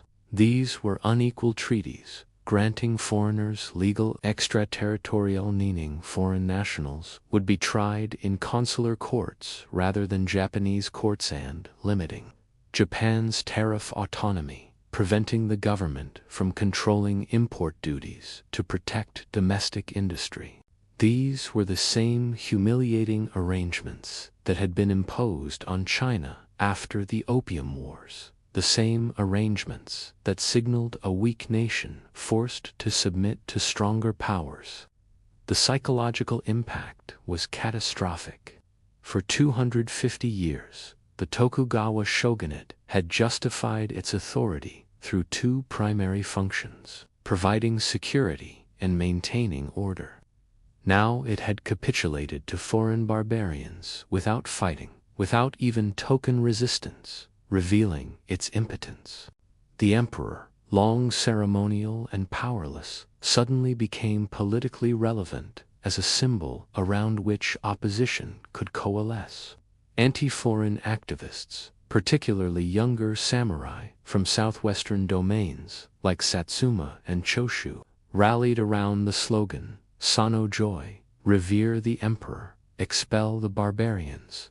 This movement combined genuine xenophobia with political opportunism. Some truly believed in expelling foreigners through force. Others recognized the emperor as a counter-legitimacy to the failing shogunate, a way to justify rebellion while claiming loyalty to Japan's ultimate sovereign. Foreign representatives and Japanese officials who cooperated with foreigners were assassinated. Some domains attempted armed resistance, attacking foreign ships and settlements. When British, French, Dutch, and American warships retaliated, bombarding Choshu in 1864 and Satsuma in 1863, demonstrating overwhelming military superiority, these radical samurai learned a crucial lesson that would determine Japan's future. You cannot expel the foreigners through courage alone, through samurai spirit, through willing death. You can only resist foreign domination by matching their technology, organization, and power. Spiritual superiority means nothing against superior weapons. This realization transformed the movement. The same samurai who'd been shouting "Expel the barbarians" began studying Western military science, buying Western weapons, and reorganizing their domain forces along Western lines. Their ultimate goal remained eliminating foreign domination.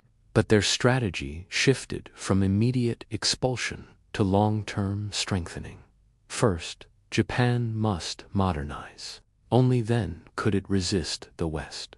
This pragmatic shift from ideological purity to strategic adaptation would define modern Japan's entire trajectory. By the mid-1860s, the shogunate was losing control. It tried to navigate between appeasing foreigners and placating domestic critics, satisfying neither. The southwestern domains, particularly Satsuma and Choshu, historically rivals but now allied against the shogunate, began preparing for rebellion. They purchased weapons from British and French traders, trained troops using Western instructors, and built political coalitions with court nobles who wanted to restore imperial authority. In 1868, these southwestern domains executed what they called the Meiji Restoration, framing revolutionary transformation as restoration of the emperor's ancient authority. The 15-year-old emperor, Meiji, became the symbol of the new order, though actual power would reside with a small oligarchy of samurai revolutionaries from Satsuma, Choshu, and allied domains. These Menakubo, Toshimichi, Seigo Takamori, Kido, Takayoshi, and others were in their 30s and 40s, relatively young, relatively low-ranking samurai who had been junior officers and administrators under the old system. They had traveled abroad, studied Western institutions, and concluded that Japan's survival required total transformation. The last shogun, Tokugawa Yoshinobu, resigned rather than fight to the bitter end. He recognized that civil war would devastate the country and leave it vulnerable to foreign exploitation. This act of self-sacrifice probably prevented Japan from following China's path: decades of civil conflict, foreign intervention, and semi-colonization. Brief resistance, a Kurdish war, saw some shogunate forces and northern domains fight the imperial forces, but within a year, resistance collapsed. The relatively quick resolution meant Japan avoided the destruction that prolonged civil war would have caused. Restoration was brilliant propaganda and brilliant political strategy. In reality, this was revolution, the overthrow of a 267-year-old regime, the destruction of the social system supporting it, and the implementation of changes that would have been unimaginable a generation earlier. But by framing it as restoring the emperor to his rightful place, as returning to an idealized ancient order, the Meiji leaders could claim continuity with tradition while implementing radical change. This became the recurring pattern of Meiji transformation: tradition as vehicle for modernization, ancient forms containing revolutionary substance. The Charter Oath of 1868, issued in the emperor's name, but written by the oligarchs, promised that knowledge shall be sought throughout the world, and evil customs of the past shall be broken off. They meant it. What followed was one of history's most compressed and successful modernizations, the transformation of an isolated, feudal society into an industrializing nation-state in a single generation. In 1871, barely 3 years after the Restoration, the Meiji government abolished the domains, dismantled the feudal system entirely, and created a centralized prefecture system with governors appointed from Tokyo. This was the political equivalent of controlled demolition. They destroyed the very foundation of political organization that had existed for centuries. The daimyo became paid pensioners. Their domains became administrative units.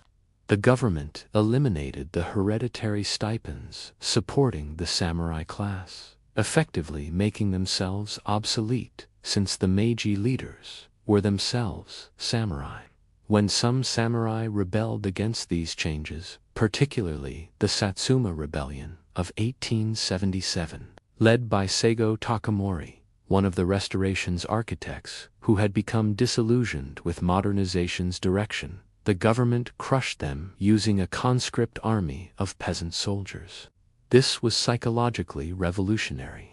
Warfare, the samurai's hereditary monopoly and defining purpose, was now performed by commoners with rifles. The message was clear and traumatic. Status now came from merit and service to the nation, not from birth. The samurai class, which had ruled Japan for 7 centuries, was being deliberately destroyed by samurai who had concluded that their own class was an obstacle to Japan's survival. Education became compulsory. The Education Act of 1872 mandated that all children, boys and girls, attend school. A radical departure in a society where education had been class-restricted and gender-segregated. Within a generation, literacy rates soared. Millions of children attended newly established schools using standardized curricula designed to create literate, numerate, patriotic citizens who understood basic science, mathematics, geography, and history. The goal was creating a modern population capable of operating in an industrializing economy and loyal to the nation rather than to local domains or classes. Universities were founded: Tokyo Imperial University in 1877, Kyoto Imperial University, later focusing on science, engineering, medicine, law, and other practical disciplines needed for modernization. Thousands of Japanese students went abroad to study, particularly to the United States, Britain, France, and Germany. They returned with technical knowledge, political ideas, and comparative perspectives. Simultaneously, the Meiji government hired foreign expert Soyotoi Gaikokujin to teach in Japan. British advisors helped build the navy. Germans trained the army and designed the legal system. Americans assisted with agricultural development. French experts influenced military organization and art education. At peak, several thousand foreign experts worked in Japan, teaching, designing systems, building infrastructure. The Meiji leaders understood intuitively what many other modernizing societies failed to grasp. You couldn't selectively adopt technology while ignoring the systems producing it. If you wanted industrial power, you needed engineers, which required technical education, which required mass literacy, which required universal schooling, which required social restructuring. Everything connected: technology, economy, society, politics, culture. Successful modernization meant integrated transformation across all domains simultaneously. Industrialization was state-driven in ways that would have seemed socialist, except that the ultimate goal was creating national power rather than redistributing wealth. The government identified strategic industries, built model factories and enterprises, subsidized development, then sold operations to private interests once they were viable. This created the Zaibatsu family-controlled conglomerates like Mitsui, Mitsubishi, Sumitomo, and Yasuda, which integrated banking, trading, manufacturing, and shipping into vertically organized empires. These weren't free market enterprises in the Western liberal sense.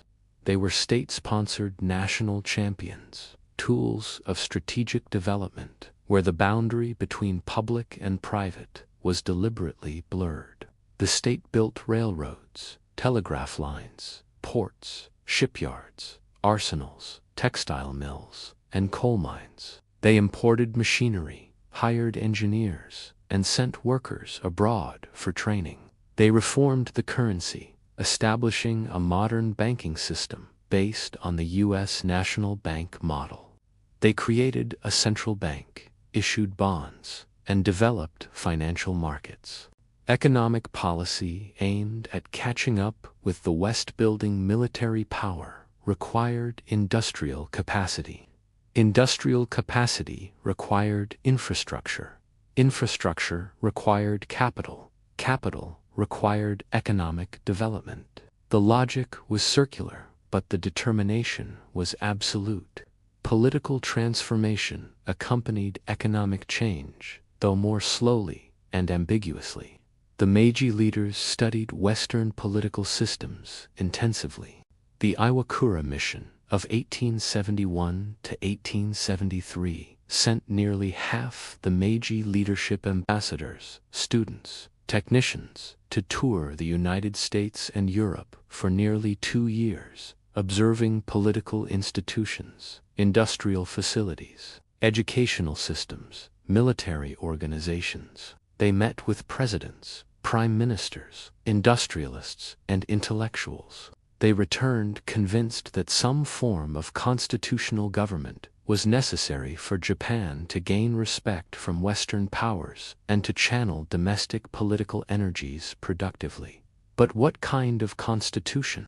American democracy seemed chaotic and unsuited to Japanese conditions. The French Third Republic seemed unstable.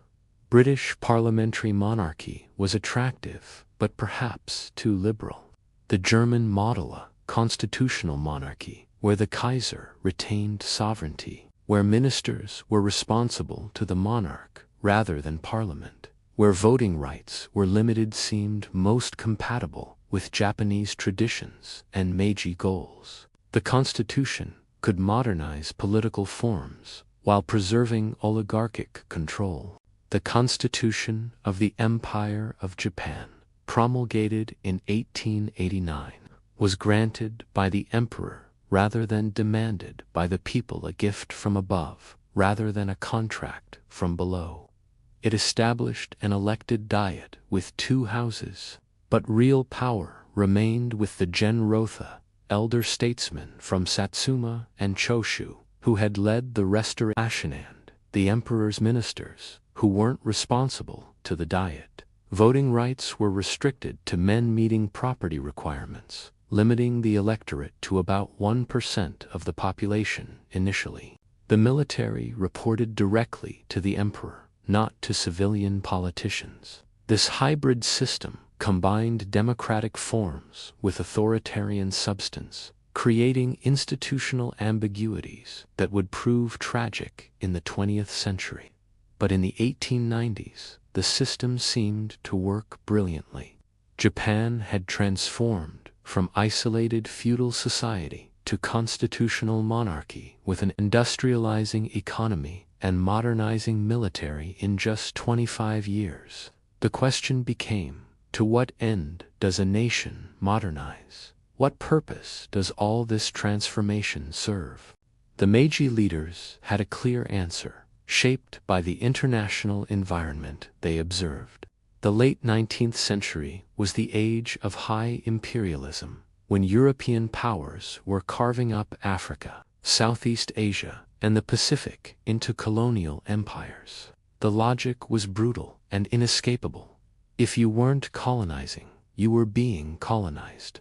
There was no third option, no space for independent nations that weren't powerful enough to resist Western dominance. Japan looked at China once, the civilization they had emulated, once the dominant power in East Asia, now defeated in the Opium Wars, forced into unequal treaties, carved into spheres of influence by European powers and Japan itself. They looked at Korea, fought over by China and Russia, as if Koreans had no agency. They looked at Southeast Asia, almost entirely colonized by Europeans, French Indochina, British Burma and Malaya, Dutch East Indies, American Philippines after 1898. The pattern was clear and terrifying: industrialize and expand, or be conquered. There was no moral high ground available. The choice was between being an imperial power or being colonized. The Meiji leaders chose empire, and they did so with eyes wide open, understanding they were applying the same brutal logic of conquest and exploitation that European powers had perfected. The Sino-Japanese War of 1894 to 1895 announced Japan's arrival as an imperial power. The war began over competing influence in Korea. When Korea requested Chinese assistance suppressing a rebellion, Japan intervened, triggering confrontation. Japan's modernized military destroyed China's larger forces on land and sea. The victories shocked Western observers. This was an Asian country defeating China, which, despite its problems, remained large and theoretically powerful. The Treaty of Shimonoseki forced China to recognize Korean independence from China but not from Japanese influence, and cede Taiwan and the Liaodong Peninsula to Japan. European powers, particularly Russia, France, and Germany, immediately intervened in what became known as the Triple Intervention, forcing Japan to return Liaodong Peninsula to China. This was humiliating, revealing that Japan's military victories meant little if European powers could simply override them. But the message was delivered. Japan had joined the Imperial Club, even if as a junior member. The war also generated nationalism and militarism at home. The victories created national pride, military prestige, and political influence for the armed forces. 10 years later came the real test that would establish Japan as a great power: the Russo-Japanese War of 1904–1905. Russia was expanding into East Asia, occupying Manchuria after the Boxer Rebellion, building the Trans-Siberian Railway, establishing a naval base at Port Arthur, threatening Korea. Japan saw this as existential threat. Russian control of Korea would put hostile forces directly on Japan's border. They negotiated, demanding Russia recognize Japan's paramount interests in Korea. Russia, contemptuous of Japan and convinced of its own superiority, refused reasonable compromise. Japan attacked, launching surprise assaults on Russian forces in Manchuria and Port Arthur. The war was a massive gamble. Russia was an enormous empire with far greater resources and manpower. Japan bet on superior training, organization, and closer supply lines to offset Russia's size. The bet paid off. Japanese forces won repeated land battles in Manchuria, though at terrible cost in casualties. The siege of Port Arthur lasted months and cost over 50,000 Japanese casualties, but Japanese forces eventually captured the fortress. Then came the decisive naval battle. Russia's Baltic fleet had sailed halfway around the world, an 8-month journey through the Atlantic, around Africa, across the Indian Ocean to join the war. In the Tsushima Straits, in May 1905, Admiral Togo Hidero's fleet annihilated the Russians, sinking over 20 warships and killing nearly 5,000 sailors while losing only 3 torpedo boats. The Russian defeat shocked the world. An Asian nation had defeated a European great power in conventional war, the first time in modern history. Colonized peoples throughout Asia noticed, if Japan could modernize and resist Western domination, perhaps others could too. Anti-colonial movements in India, Indonesia, Vietnam, and elsewhere looked to Japan as proof that Western power wasn't invincible. The Treaty of Portsmouth, mediated by American President Theodore Roosevelt, ended the war. Russia recognized Japan's paramount interests in Korea, ceded southern Sakhalin Island, and transferred its Liaodong Peninsula lease to Japan. Japan had won, though not as decisively as many Japanese hopes. They received no indemnity to offset war costs, leading to riots in Tokyo. But strategically, the victory was complete. Japan was now unquestionably a great power with imperial possessions, treaty rights, and international recognition.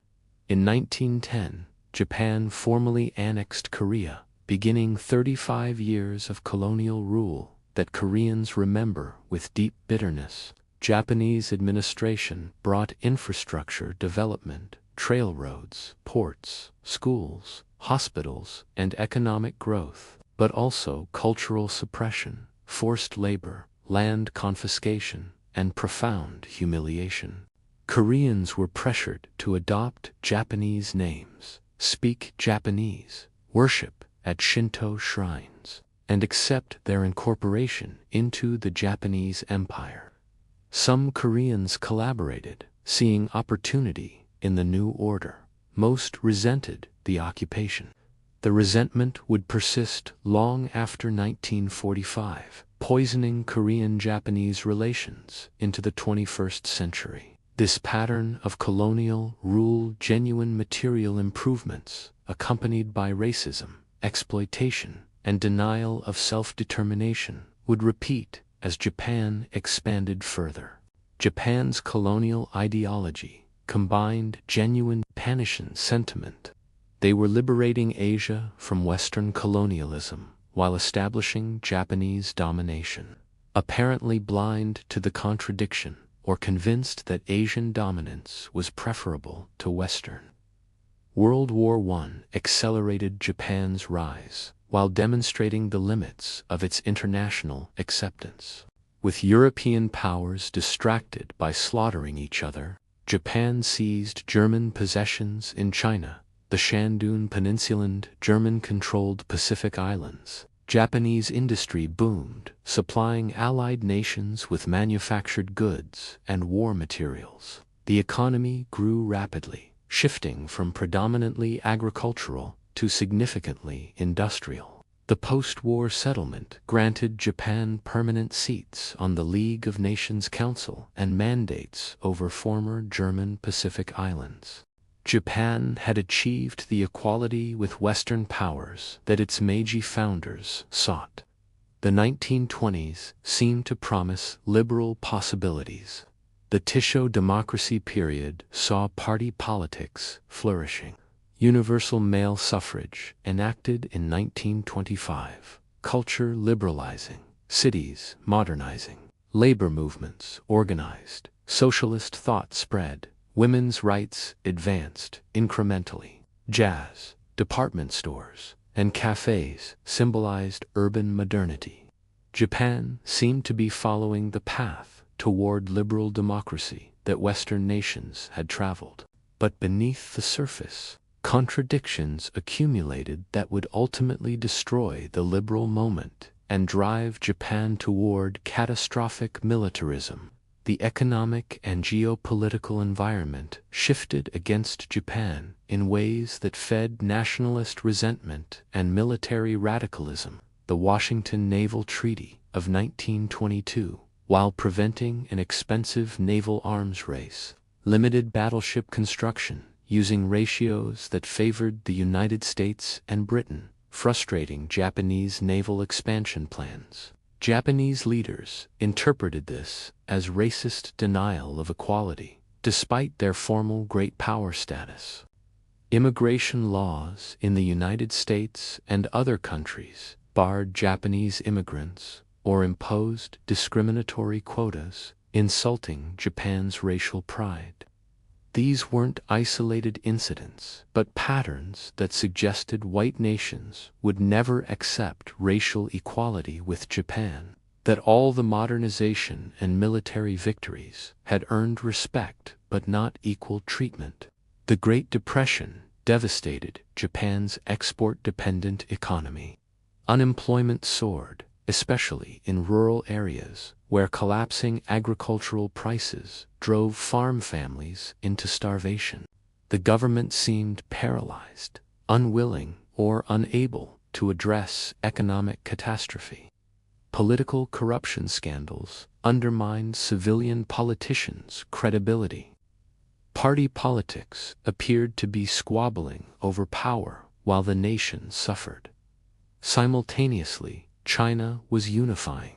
The nationalist government under Chiang Kai-shek was slowly bringing the country under central control, building a military, developing industry, and most threateningly from Japan's perspective, asserting authority over Manchuria, which Japan considered essential to its economic security and strategic position. The military officer corps, particularly middle-ranking officers from rural areas and lower middle-class backgrounds, watched these developments with alarm and contempt. They saw civilian politicians as corrupt, weak, and unpatriotic.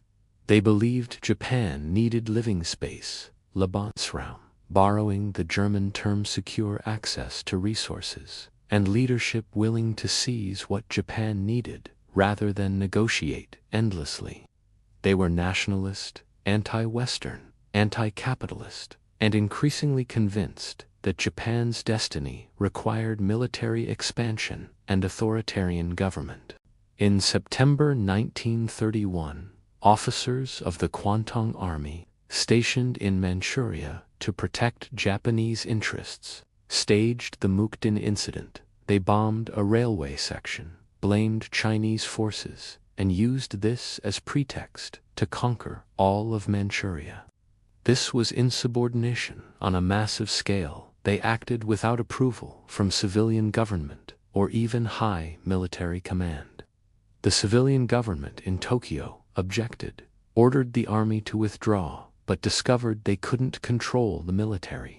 Instead of punishing the insubordinate officers, the government eventually endorsed the conquest, creating the puppet state of Manchukuo with the last Qing Emperor Pui installed as nominal ruler while Japanese advisors held real power. When the League of Nations condemned this act of aggression and demanded Japanese withdrawal, Japan withdrew from the League. The message was clear. Japan would pursue its interests regardless of international opinion, international law, or treaty obligations. This patterned military action without civilian approval, followed by civilian government accepting the fate, would repeat through the 1930s, with the army gaining increasing control over the state. Political opposition to military expansion was dangerous. Politicians advocating restraint were assassinated. The February 26 incident of 1936 saw young officers attempt a coup, assassinating several high officials before being suppressed. Though the coup failed, its legacy was military dominance over politics. Constitutional provisions required that Army and Navy ministers be serving officers. If the military refused to nominate ministers, no government could form. This gave the armed forces veto power over civilian government, which they used to ensure governments pursued policies the military supported. Gradually, parliamentary democracy was hollowed out, leaving democratic forms but authoritarian substance. Education became militarized. indoctrinating children in emperor worship, martial values, and racial superiority. State Shinto was formalized as civic religion, with the emperor proclaimed a living god, descendant of the sun goddess, embodying the nation's spirit. The Bushido mythology, largely invented during the peaceful Tokugawa era, was industrialized as ideology justifying death for the emperor and contempt for surrender. Yasukuni Shrine in Tokyo became the repository for spirits of those who died for the emperor, transforming death in war into religious apotheosis. In July 1937, fighting between Japanese and Chinese forces near Beijing escalated into full-scale war. Japanese forces captured Shanghai after brutal fighting, then advanced on Nanjing, the nationalist capital. What followed was the Nanjing Massacre, weeks of murder, rape, and destruction that killed hundreds of thousands of Chinese civilians and prisoners of war. This atrocity revealed the dark side of Japanese military culture training that dehumanized the enemy. Officers who lost control of troops or actively encouraged atrocities, an ideology that dismissed Chinese as inferior beings deserving no mercy. The war in China became a quagmire. Japanese forces controlled cities, rail lines, and major roads, but couldn't subdue the vast countryside. Chinese resistance continued, sometimes led by Chiang Kai-shek's nationalists, sometimes by communist forces under Mao Zedong, sometimes by local warlords. The war drained Japanese resources and manpower without achieving decisive victory. By 1941, Japan had been fighting in China for 4 years, with no end in sight. Meanwhile, the logic of expansion became inescapable. Japan's economy depended on imported resources: oil, rubber, tin, iron, ore, copper, mostly coming from Southeast Asia, which was controlled by European colonial powers and the United States. As Japan's aggression alarmed these powers, they imposed embargoes. The United States, particularly, restricted oil exports, scrap metal, and other strategic materials. By mid-1941, the embargo was nearly complete, threatening Japan's economy and military operations. Japanese leaders faced a choice: withdraw from China and Manchuria, accepting humiliation and potentially regime-ending domestic backlash, or strike south to seize the resources they needed. Knowing this meant war with the United States, Britain, and the Netherlands, they chose war, believing Western powers were decadent, lacked will for prolonged conflict, that early victories might force negotiated settlement, allowing Japan to keep its conquests. On December 7, 1941, Japanese naval aircraft attacked Pearl Harbor, aiming to destroy the American Pacific Fleet in one blow, and buy time for Japan to consolidate a defensive perimeter. Simultaneously, Japanese forces struck the Philippines, Malaya, Hong Kong, and other targets throughout the Pacific and Southeast Asia. Initially, the strategy worked brilliantly. Within 6 months, Japan had conquered Hong Kong, the Philippines, Malaya, Singapore, Burma, the Dutch East Indies, and numerous Pacific islands, creating an empire stretching from the Indian Ocean to the Central Pacific. Allied colonial prestige shattered. The British surrender of Singapore, supposedly an impregnable fortress, was particularly devastating. 5,000 British and Commonwealth troops surrendered to a smaller Japanese force.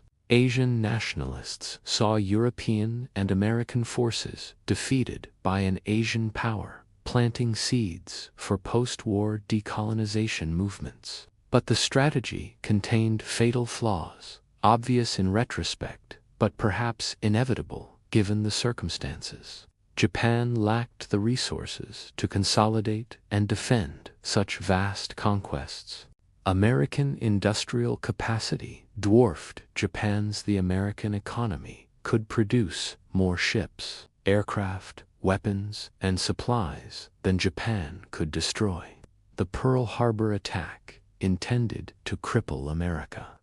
Instead, unified American opinion for total war and ensured the United States would fight until Japan was completely defeated. Moreover, Japanese occupation often replicated Western colonial exploitation and racism. Conquered peoples discovered that Asian imperialists could be as brutal as European ones. The Greater East Asia Co-Prosperity Sphere, Japan's propaganda slogan for its empire, promised liberation from Western colonialism and cooperation among Asian peoples. The reality was resource extraction, forced labor, military occupation, and racial hierarchy, with Japanese at the top. The comfort women system, forcing women from Korea, China, Philippines, and elsewhere into sexual slavery for Japanese soldiers, stands as one of the war's most horrific crimes, still politically contentious decades later. Japanese forces committed atrocities throughout their empire: the Sukching massacre in Singapore, the Botan Death March in the Philippines, the Burma Railways, forced labor, Unit 731's biological warfare experiments on human subjects in Manchuria. These weren't isolated incidents, but patterns emerging from military culture that combined ruthless discipline, contempt for enemy civilians and prisoners, and ideological conviction that Japanese racial superiority justified any action. The war's turning points came quickly after initial victories. The Battle of Midway in June 1942 destroyed 4 Japanese aircraft carriers, eliminating the naval aviation superiority that had enabled the early conquests. The Guadalcanal campaign demonstrated that American forces could defeat Japanese troops in brutal jungle fighting. Island by island, American forces advanced westward, bypassing heavily defended positions, seizing bases closer to Japan, strangling Japanese supply lines. American submarines devastated Japanese merchant shipping, cutting the home islands off from the very resources the entire war had supposedly been fought to secure. By 1944, Japan was losing everywhere, but couldn't admit it. The ideology that valorized death over surrender, that made the emperor sacred, that defined Japanese identity through martial spirit, trapped the leadership in logic where surrender meant negating national existence itself. The final year became a descent into horror for all sides.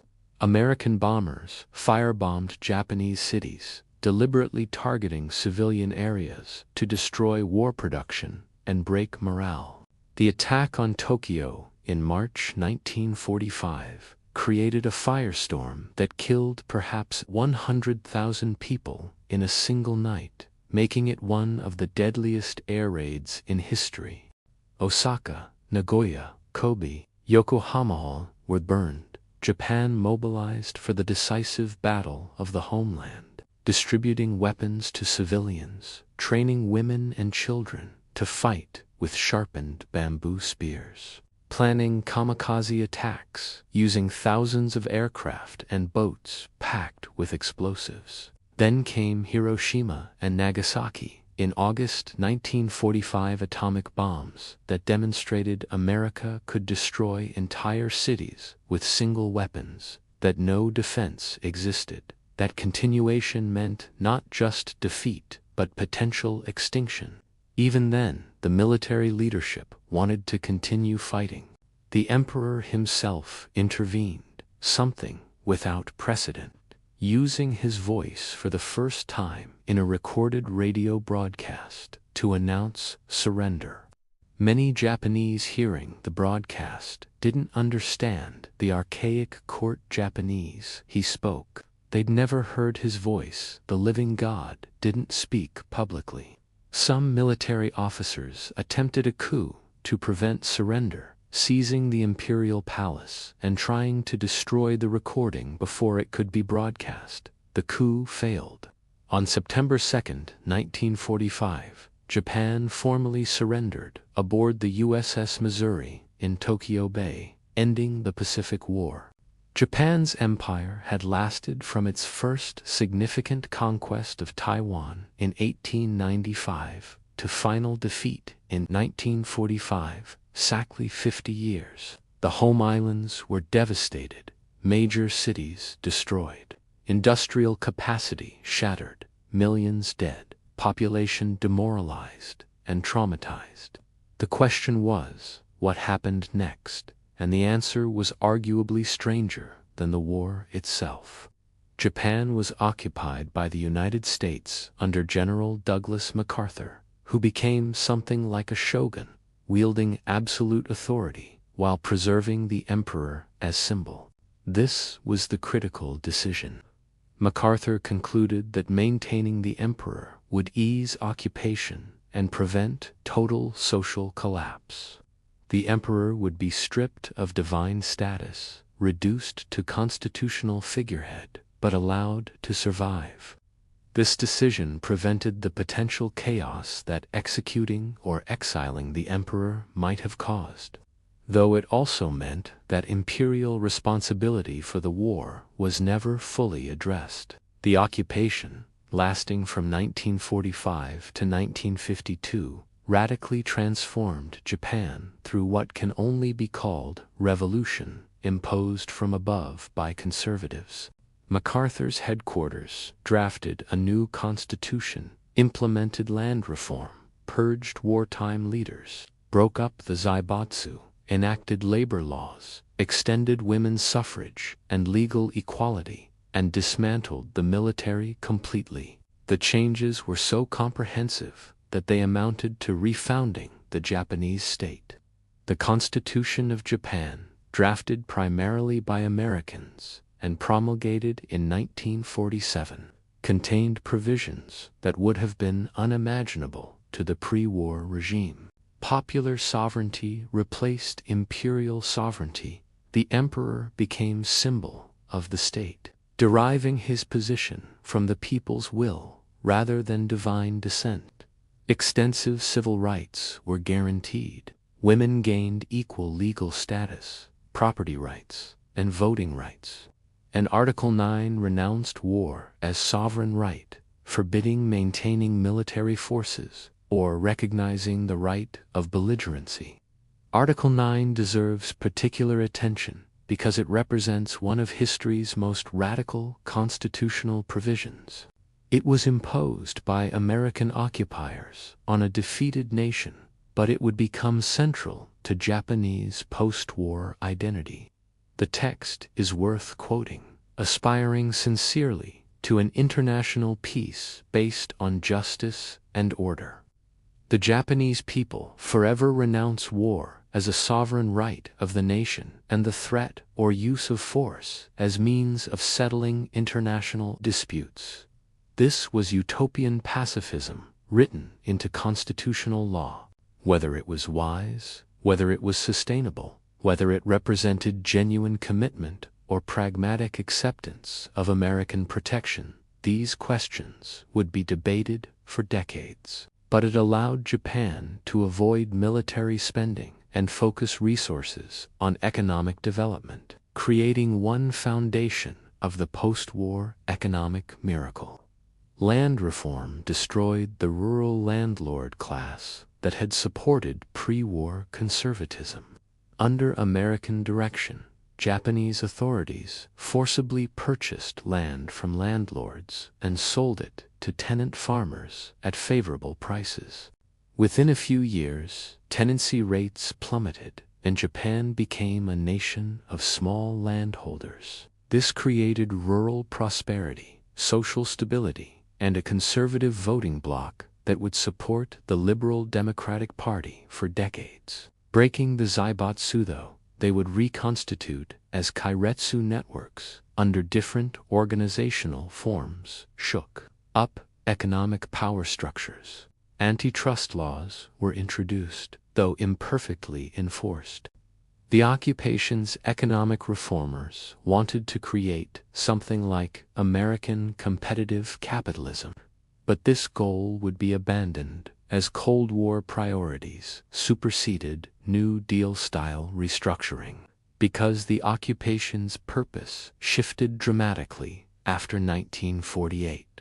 When the occupation began, America's goals were punishment, demilitarization, and democratic transformation.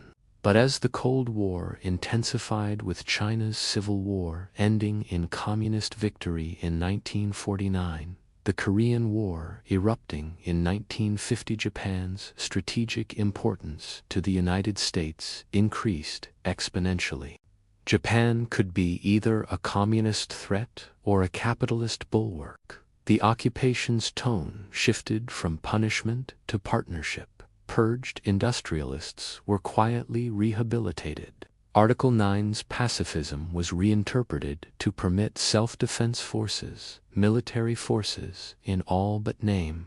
The planned economic democratization was abandoned in favor of rapid industrial recovery. When the Korean War broke out, Japan became the logistical base for American and UN operations, and Japanese industry boomed, supplying military material vehicles, weapons, equipment, supplies. This Korean War procurement provided the initial stimulus that jump-started Japan's economic miracle. The economic miracle itself, Japan's transformation from devastated, defeated nation to the world's second-largest economy in barely 2 decades, rests on multiple factors. Some were occupation legacies. Land reform created rural stability. Zaibatsu breakup reduced industrial concentration. Labor reforms strengthened unions temporarily. But equally important were factors that emerged despite or against occupation goals. Japan retained from the pre-war era a highly educated population, engineering expertise, organizational discipline, and work culture that valued collective effort and long-term commitment. The occupation had destroyed the old political power structures, but left industrial expertise and organizational knowledge largely intact. Moreover, the occupation's failures were as important as its successes. The inability to fully break up the zaibatsu meant industrial coordination persisted. The limited antitrust enforcement allowed industrial cooperation. The quick end to labor militancy allowed management control. The Ministry of International Trade and Industry, MITI, emerged as coordinator of industrial policy in ways that violated American free market principles but proved extraordinarily effective. MITI didn't command the economy Soviet style, but guided it through targeted interventions, identifying strategic industries, channeling cheap credit to priority sectors, protecting domestic industry from foreign competition, promoting exports, coordinating research and development, mediating between industries and government. This created what would later be called the developmental state model, neither free market nor command economy, but strategic coordination between government and business to achieve rapid industrialization. MITI identified industries with high growth potential: steel, shipbuilding, petrochemicals, electronics, automobiles, and promoted their development. Foreign exchange was carefully allocated to import essential capital goods and technology. Tariffs and quotas protected infant industries until they could compete globally. Exports were promoted through favorable financing and exchange rates. The strategy worked brilliantly. Japanese steel production soared. Shipbuilding came to dominate global markets. Electronics companies like Sony and Matsushita became household names worldwide. The Keiretsu system reconstituted pre-war zaibatsu networks, in modified form corporate groups linked through cross-shareholding, shared banking relationships, and long-term partnerships, rather than single-family controlled conglomerates. Keiretsu were looser networks centered on major banks or trading companies. This structure allowed patient capital accumulation, discouraging short-term profit maximization in favor of market share growth and technological development. Companies could invest in research, training, and capacity building without facing quarterly earnings pressure. Lifetime employment for core workers created loyalty and enabled human capital investment. Companies trained employees extensively, knowing they wouldn't leave for competitors. Employees worked long hours, accepted transfers, and identified personally with corporate success. Enterprise unions, organized by company rather than industry, aligned worker interests with company performance. The seniority wage system rewarded tenure, creating incentives to stay. Quality control became cultural obsession. The Kaizen philosophy of continuous improvement, borrowed from American management theorist W. Edwards Deming, but implemented more successfully in Japan than America, made incremental innovation everyone's responsibility. The just-in-time production system, pioneered by Toyota, minimized inventory costs and forced quality improvement because defects couldn't be hidden.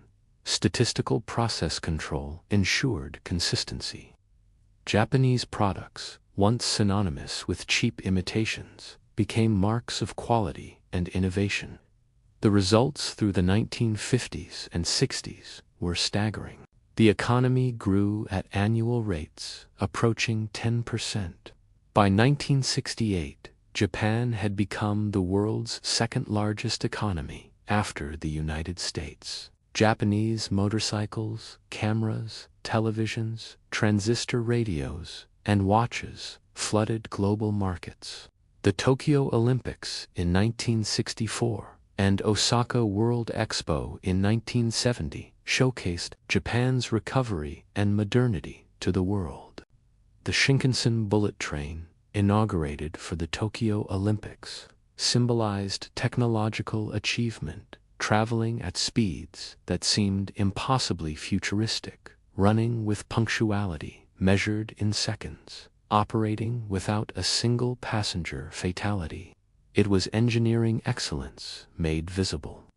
The 1970s oil shocks tested this model severely. Japan's economy depended almost entirely on imported oil. PEC's 1973 embargo and subsequent price increases seemed potentially catastrophic. Yet Japanese industry responded by pioneering energy efficiency. Manufacturers redesigned products and processes to minimize energy consumption. Japanese cars, smaller and more fuel-efficient than American gas guzzlers, gained market share globally as fuel prices soared. Japanese manufacturing became the world leader in energy efficiency, turning crisis into competitive advantage. By the 1980s, Japan seemed poised to overtake the United States economically. Japanese companies bought American real estate landmarks Rockefeller Center, Pebble Beach Golf Course, and entertainment companies like Columbia Pictures. American industry faced devastating Japanese competition in automobiles, electronics, semiconductors, machine tools. Trade tensions escalated, with American politicians and workers blaming Japanese imports for job losses. Books like The Japan That Can Say No by Ishihara Shintaro and Sony founder Morita Aki suggested Japan should assert itself more forcefully against American dominance. But triumph contained catastrophe in gestation. Through the late 1980s, Japanese asset prices inflated into a massive bubble fueled by easy credit, speculation, and belief that land prices could only rise. At the bubble's peak, The grounds of the Imperial Palace in Tokyo were theoretically worth more than all the real estate in California. Stock prices soared beyond any rational valuation. Banks lent recklessly against overvalued collateral. Everyone knew it was a bubble, but the assumption was that you could profit during the rise and exit before the crash. When the bubble burst in 1991, it triggered what became known as the lost decade, actually multiple lost decades extending into the 21st century. Stock markets crashed, land prices collapsed, and banks discovered they held trillions of yen in bad loans against collateral, now worth fractions of the debt. The economy stagnated. The government tried stimulus spending, building infrastructure throughout the country, roads to nowhere, bridges to underutilized islands, concert halls in depopulated towns, accumulating massive public debt. Interest rates were cut to zero, then below zero. Nothing worked. Why couldn't Japan escape? The question has generated libraries of analysis, but several factors compounded. The same industrial structures that enabled the miracle became rigidities, preventing adjustment. The keiretsu networks resisted restructuring that would require breaking relationships. Zombie companies were kept alive by banks unwilling to recognize losses and by government policies preventing bankruptcies that would cause unemployment. Lifetime employment meant companies couldn't downsize efficiently. Regulatory barriers protected inefficient sectors, particularly agriculture, retail, and services, from competition. Demographic decline accelerated simultaneously. Japan's population aged rapidly as birth rates plummeted and life expectancy increased. By the 21st century, Japan had the world's oldest population. Over a quarter of Japanese were over 65. The working-age population shrank, reducing growth potential and increasing the burden of supporting retirees. Immigration could have offset this mathematically, but Japan remained deeply resistant to accepting foreign workers in significant numbers. The government couldn't implement painful reforms because the political system had calcified. The Liberal Democratic Party, which had governed almost continuously since 1955, represented an alliance of construction companies, farmers, small businesses, and regional interests that benefited from the status quo. Electoral districts were malapportioned, giving rural areas disproportionate representation. Voters, particularly older voters who were growing as a demographic share, resisted change that might threaten pensions or services. Cultural factors mattered too, though they're difficult to measure. The social consensus that valued stability over dynamism, harmony over conflict, incremental improvement over disruptive innovation. These cultural orientations had enabled the miracle, but might hinder adaptation to new circumstances. The reluctance to destroy the system, even when it wasn't working. The deep aversion to the creative destruction that capitalism theoretically requires. The tendency to preserve failing structures rather than replace them. These patterns persisted. Yet, even in stagnation, Japan remained wealthy, safe, culturally influential, and livable in ways that many growing economies were not. Tokyo became the world's exemplar of clean, efficient, safe urbanization.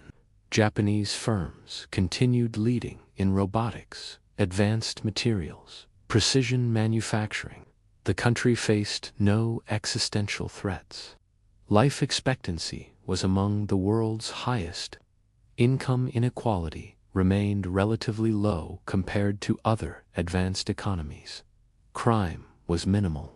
The trains ran on time, literally, punctuality measured in seconds. This raises profound questions. Is economic growth the proper measure of societal success? Japan's GDP stagnated for decades, But maybe endless growth wasn't necessary. Perhaps Japan was pioneering what a mature, post-growth civilization looks like: emphasis on quality of life over quantity of consumption, sustainability over expansion, social harmony over individual accumulation, cultural depth over economic breadth. Or perhaps this is romanticizing stagnation. Japan's youth face declining opportunities, irregular employment, difficulty forming families on unstable incomes. Rural areas are depopulating and aging into irrelevance. The political system seems sclerotic, unable to address obvious challenges. The country is coasting on past achievements, while competitors surge ahead. Japan's geopolitical position adds further complexity. The U.S.-Japan alliance, formalized in the 1960 Security Treaty, remains the cornerstone of Pacific security architecture. American forces maintain bases throughout Japan, particularly on Okinawa, providing security umbrella that allows Japan to avoid significant military spending. But this alliance creates dependencies and resentments. Japanese nationalists resent subordination to American interests. Okinawans resent bearing the burden of base presence. And everyone questions sustainability as American attention shifts and Chinese power grows. Because China's rise challenges the entire regional order that emerged from World War II and the Cold War. China's economy surpassed Japan's in 2010 and continues growing while Japan stagnates. Chinese military power increasingly threatens to push American forces out of the Western Pacific. The Senkaku Daiao Islands, uninhabited rocks, claimed by both Japan and China, have become flashpoints for nationalist tensions. North Korea's nuclear and missile programs threaten Japan directly. Russia and Japan still haven't signed a peace treaty, formally ending World War II. Still dispute the Kuril Islands, seized by the Soviet Union in 1945. Japan's pacifist constitution, imposed by America 75 years ago, now seems inadequate to security threats. Prime Minister Abe Shinzo pushed constitutional revision to make explicit the legality of the self-defense forces and allow collective self-defense. The Quad Partnership, Japan, United States, India, Australia, is at balancing Chinese power through strategic coordination. But constitutional revision faces domestic resistance from those who see it as betraying post-war pacifism. And any Japanese rearmament alarms neighbors who remember Japanese imperial aggression. The demographic challenge may be Japan's most fundamental long-term issue.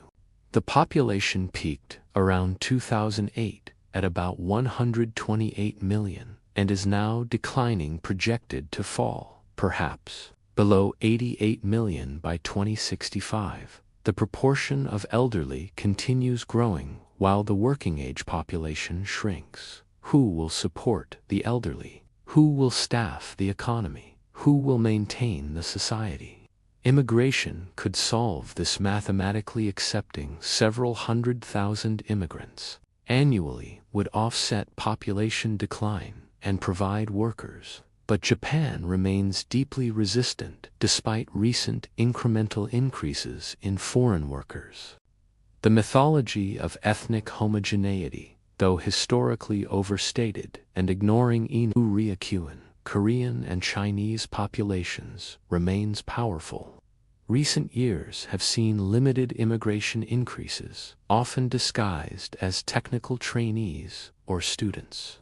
And some Japanese businesses and localities are actively recruiting foreign workers.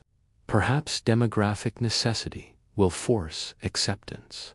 Or perhaps Japan will pioneer technological solutions, robotics, AI, automation replacing human workers. Japan already leads in elderly care robots, automated services, human-machine interaction. Lawson and other convenience stores are testing fully automated locations. Restaurants use tablet ordering. Senior care facilities employ robot assistants. If any country can maintain advanced economy with shrinking population through technology, it might be Japan. Climate change presents both threat and opportunity. Japan's geography makes it vulnerable. Rising sea levels threaten coastal cities where most population concentrates. Intensifying typhoons threaten infrastructure. Ecosystem disruption threatens fisheries and agriculture. The 2011 Tohoku earthquake, tsunami, and Fukushima nuclear disaster killed over 15,000 people, displaced hundreds of thousands, and reminded everyone of Japan's geological vulnerability. The disaster also turned Japanese public opinion against nuclear power, creating energy challenges for a country that imports nearly all fossil fuels. But Japan could lead in sustainable technology, renewable energy, climate adaptation. The country's historical experience with resource constraints, ecological limits, and environmental management might prove valuable as the world confronts planetary boundaries.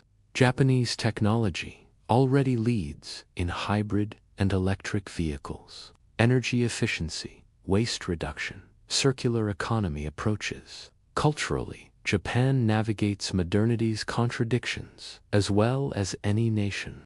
Walk through any Japanese city, and you'll see ancient Shinto shrines next to skyscrapers, tea ceremony schools next to video arcades, kimono-clad women next to streetwear fashion. This simultaneity isn't contradiction, but synthesis. The same pattern Japan has followed for centuries: adopt the new without fully discarding the old. Layer innovation over tradition, maintain continuity while enabling change. Traditional arts persist and evolve. Kabuki theater continues, performing centuries-old plays to appreciative audiences. No theater maintains aesthetic traditions from the 14th century. Tea ceremony schools teach ritualized preparation and service. Ikebana, flower arrangement, calligraphy, traditional crafts all have practitioners and students.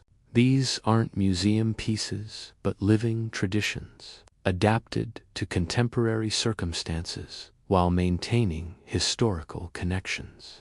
Simultaneously, Japan dominates contemporary global pop culture in ways that would have seemed impossible decades ago. Anime and manga have become global phenomena. Studio Ghibli films win international acclaim. Manga sales dominate comic markets worldwide.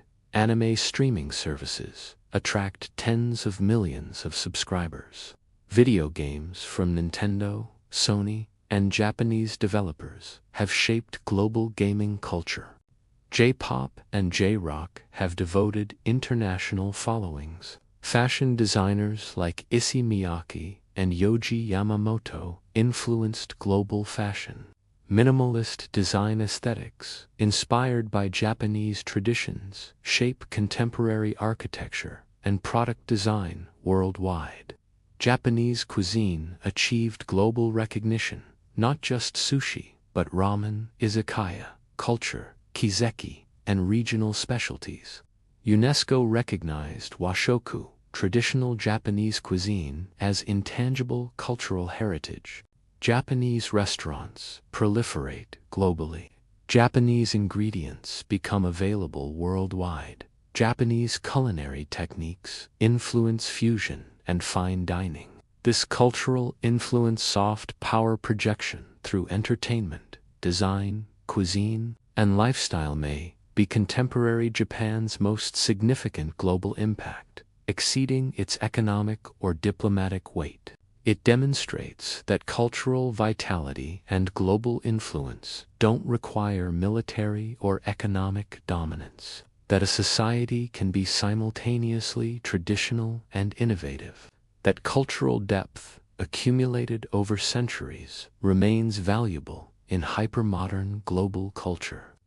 Looking at Japan's entire trajectory, from Jomon hunter-gatherers to postmodern metropolis, from isolated feudal society to defeated imperial power, to pacifist economic superpower, to stagnating but culturally influential nations, certain patterns recur with striking consistency.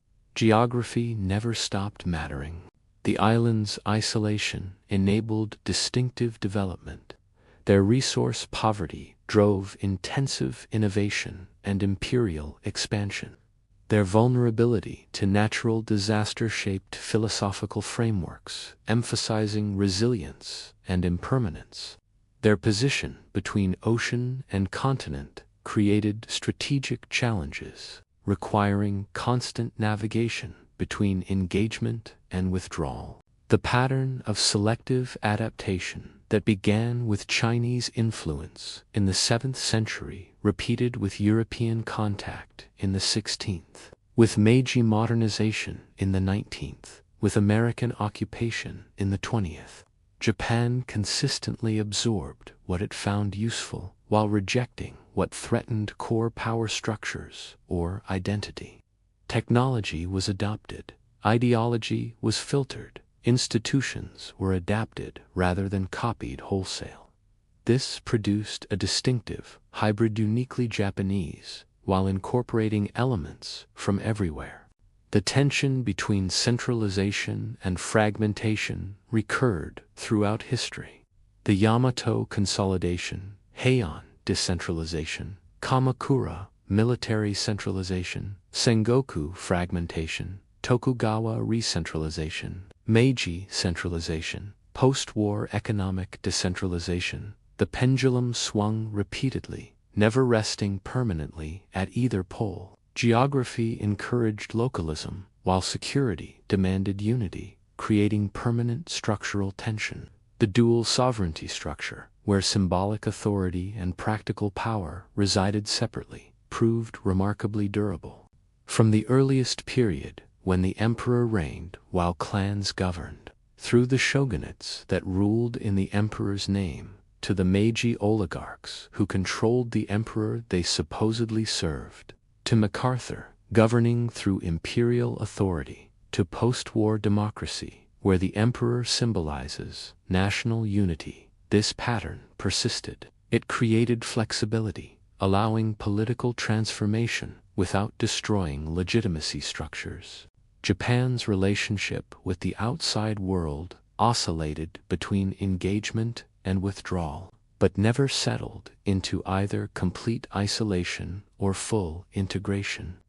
The early embrace of Chinese civilization, the Portuguese century, the Tokugawa closure, the Meiji opening, the imperial expansion, the post-war American alliance, the contemporary position balancing China and the U.S. Each phase responded to external pressures and internal calculations about survival and autonomy. The aesthetic dimension of Japanese civilization deserves final emphasis. Few cultures so thoroughly aestheticized existence, transforming everyday activities into ritualized performances, cultivating sensitivity to seasonal changes and natural beauty, celebrating imperfection and transience, creating art from minimal means. These weren't escapes from harsh realities, but responses to them. When earthquakes remind you that permanence is illusion, you develop philosophies celebrating impermanence. When resources are scarce, you create beauty from limitation. When violence pervades society, you ritualize it into art. These aesthetic principles, wabi-sabi's embrace of imperfection, Mono no aware's sensitivity to transience, Ma's appreciation of negative space aren't merely artistic concepts but deeply embedded cultural values that shape Japanese approaches to everything from manufacturing to urban design to social relationships. Japan's 20th century trajectory is without parallel. No other major nation experienced such complete transformation in such compressed time, from militarist empire to pacifist democracy, from devastation to prosperity, from isolation to global cultural influence. This happened not primarily through internal revolution, but through external defeat and occupation, raising questions about agency, historical contingency, and path dependence. Could Japan have democratized without American occupation? Could it have achieved economic success within the pre-war system? These counterfactuals are unprovable, but the evidence suggests Japan's institutions were sufficiently path-dependent that transformation required external shock. The Meiji Restoration demonstrated Japan's capacity for self-directed transformation, but that transformation ultimately led to disaster, suggesting the pre-war synthesis of modern technology and authoritarian politics was unstable.